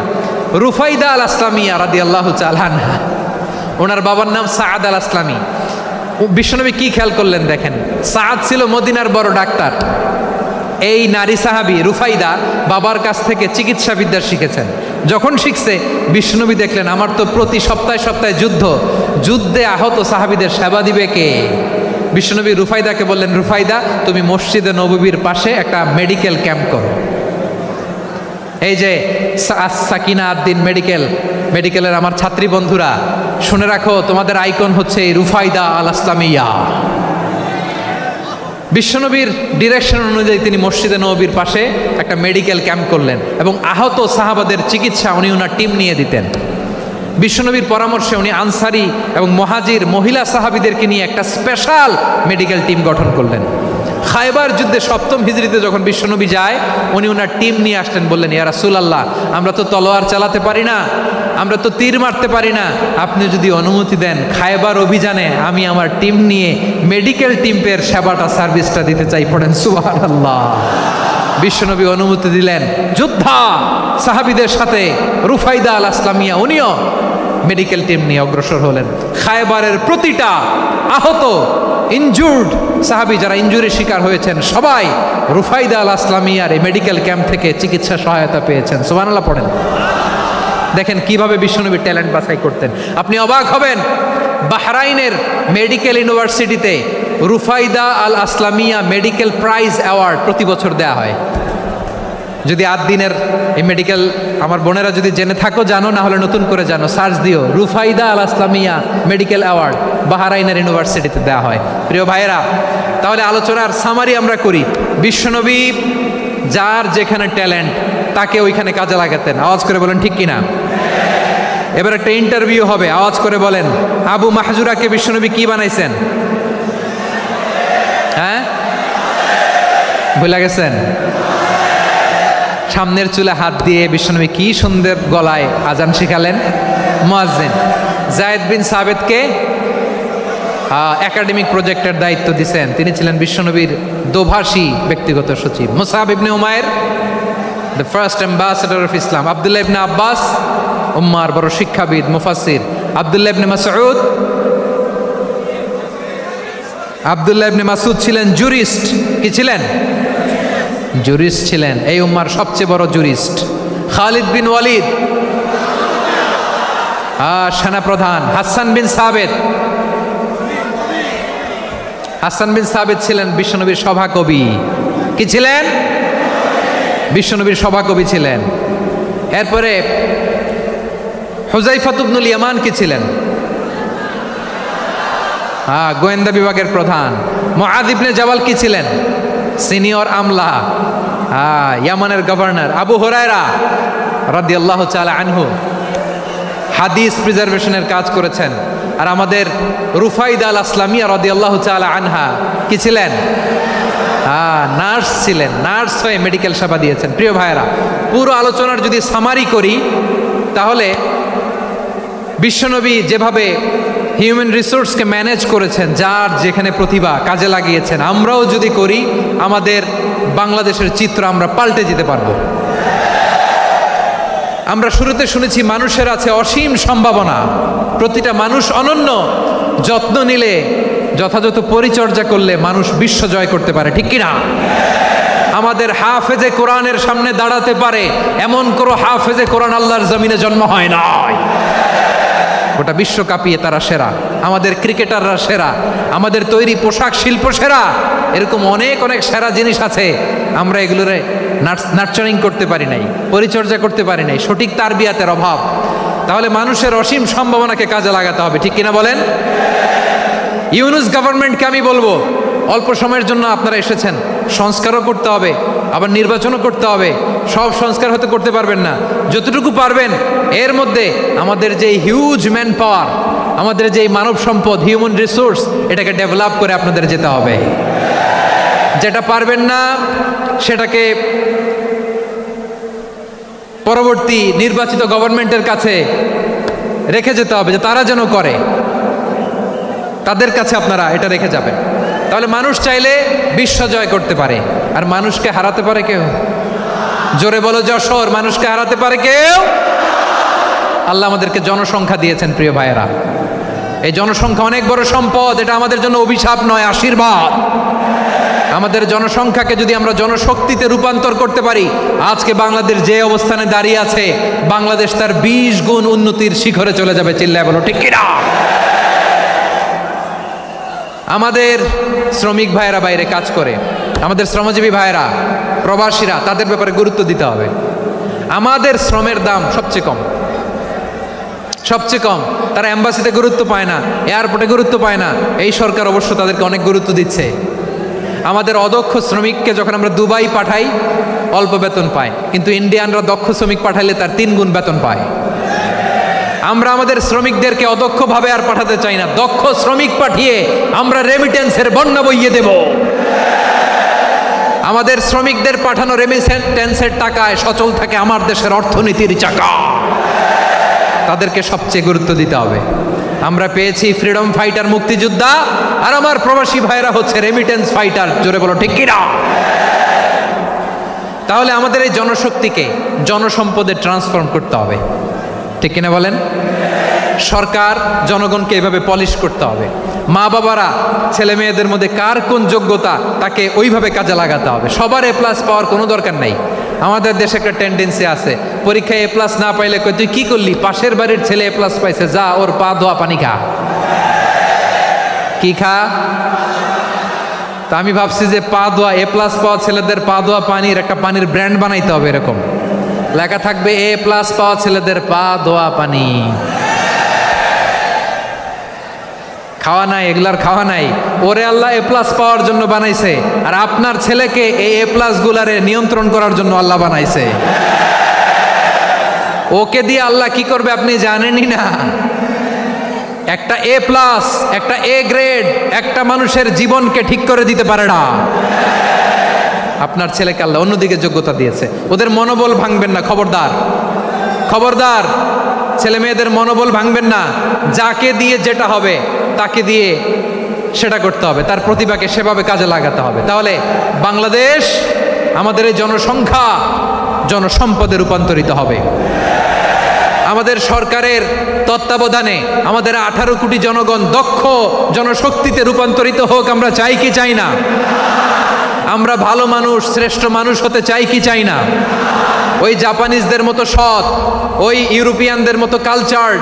আমাদেরকে আল্লাহ তাআলা কোরআন সুন্নাহ অনেক কিছু দিয়েছেন, যেহেতু বর্তমানে আমরা দেখছি তারা সৎ, তাদের মধ্যে ভ্যালিউ আছে, সেগুলো আমাদের মধ্যে আনার দরকার আছে না নাই? আর ইসলাম দিয়ে আমাদের জীবনকে সাজাতে হবে, ইসলাম দিয়ে আমার পরিবারকে সাজাতে হবে। ইসলাম থেকে, কোরআন থেকে প্রেসক্রিপশন না নিলে জীবন সুন্দর হবে না। কোরআন থেকে প্রেসক্রিপশন না নিলে সমাজ সুন্দর হবে না। কোরআনের প্রেসক্রিপশন না মানলে রাষ্ট্র সুন্দর হবে না। কোরআনের প্রেসক্রিপশন অ্যাপ্লাই না করলে শুধু দুর্নীতি দমন কমিশন দিয়ে দুর্নীতি বন্ধ করা যাবে না। এজন্য কোরআনের আইন আমরা চাই কি চাই না? প্রিয় ভাইয়েরা, হিউম্যান রিসোর্স ডেভেলপমেন্ট, মানব সম্পদের উন্নয়ন, আমাদের সরকার যেন এদিকে নজর দেয়। আমরা যেন এই ব্যাপারে যত্নবান হয়ে উঠি। যাকে আল্লাহ যে যোগ্যতা দিয়েছে, এই যোগ্যতা দিয়ে আমরা যেন ইসলামের জন্য, দেশের জন্য কাজ করি। আমরা যেন আমাদের স্কিল ডেভেলপ করি, আমাদের পটেনশিয়ালকে ডেভেলপ করি। মোরালিটি, ভ্যালিউজ নিয়ে শায়েখ আহমদুল্লাহ আলোচনা করেছেন, এগুলো দিয়ে যেন আমরা আমাদেরকে সাজাই। আল্লাহ তাআলা আমাদের দেশকে তুমি নিরাপদ করো, আমরা পড়ি আমিন। আল্লাহ আমার 18 কোটি জনগণকে তুমি জনশক্তিতে রূপান্তরিত করো, আমিন। আল্লাহ আমরা হাতে হাত রেখে, কাঁধে কাঁধ মিলিয়ে, ভাইয়ে ভাইয়ে যেন এই দেশকে গড়তে পারি, আল্লাহ তুমি তৌফিক দান করো, আমরা পড়ি আমিন। আমার প্রিয় মহিউদ্দিন ভাই বলেছেন, হুজুর এমন একটা ঘোষণাপত্র দিয়ে যাবেন আজকের এই ঐতিহাসিক যশোরের প্রোগ্রামে, যেটা গোটা বাংলাদেশে মানুষ এটার উপর আমল করে। আমি যে কথাটা বলেছি এটাই, আসুন আমরা আমাদের জনসংখ্যাকে জনসম্পদে ট্রান্সফর্ম করি। আমাদের জনসংখ্যাকে আমরা যেন জনশক্তিতে রূপান্তরিত করি। জনসংখ্যাকে ট্রান্সফর্ম করে জনশক্তি দিয়ে আমরা যেন আগামীর বাংলাদেশ, স্বাধীন বাংলাদেশ 2.0-কে গড়ে তুলি। আল্লাহ তাআলা আমাদের সবাইকে কথাগুলো বোঝার, আমল করার তৌফিক দান করুন। এই জেনজি, ক্ষমা করে দিও আমাকে, অনেক ধমক দিছি, বকা দিছি। আল্লাহ তোমাদেরকে করুক, কবুল করুক, যশোরবাসীকে কবুল করুক, আদ দিনকে কবুল করুক, এই মেডিকেল কলেজকে কবুল করুক, ইসলামের জন্য বাদ ভাঙা এই জোয়ার এবং উচ্ছ্বাসকে আল্লাহ তাআলা কবুল করুক। হাযা মা ইনদি ওয়াল ইলমু ইনদাল্লাহ আলাইহি তাওয়াক্কালতু ওয়া ইলাইহি উনীব। সুবহানাকাল্লাহুম্মা ওয়া বিহামদিকা আশহাদু আল্লা ইলাহা ইল্লা আনতা আস্তাগফিরুকা ওয়া আতুবু ইলাইক। আল্লাহুম্মা আমিন।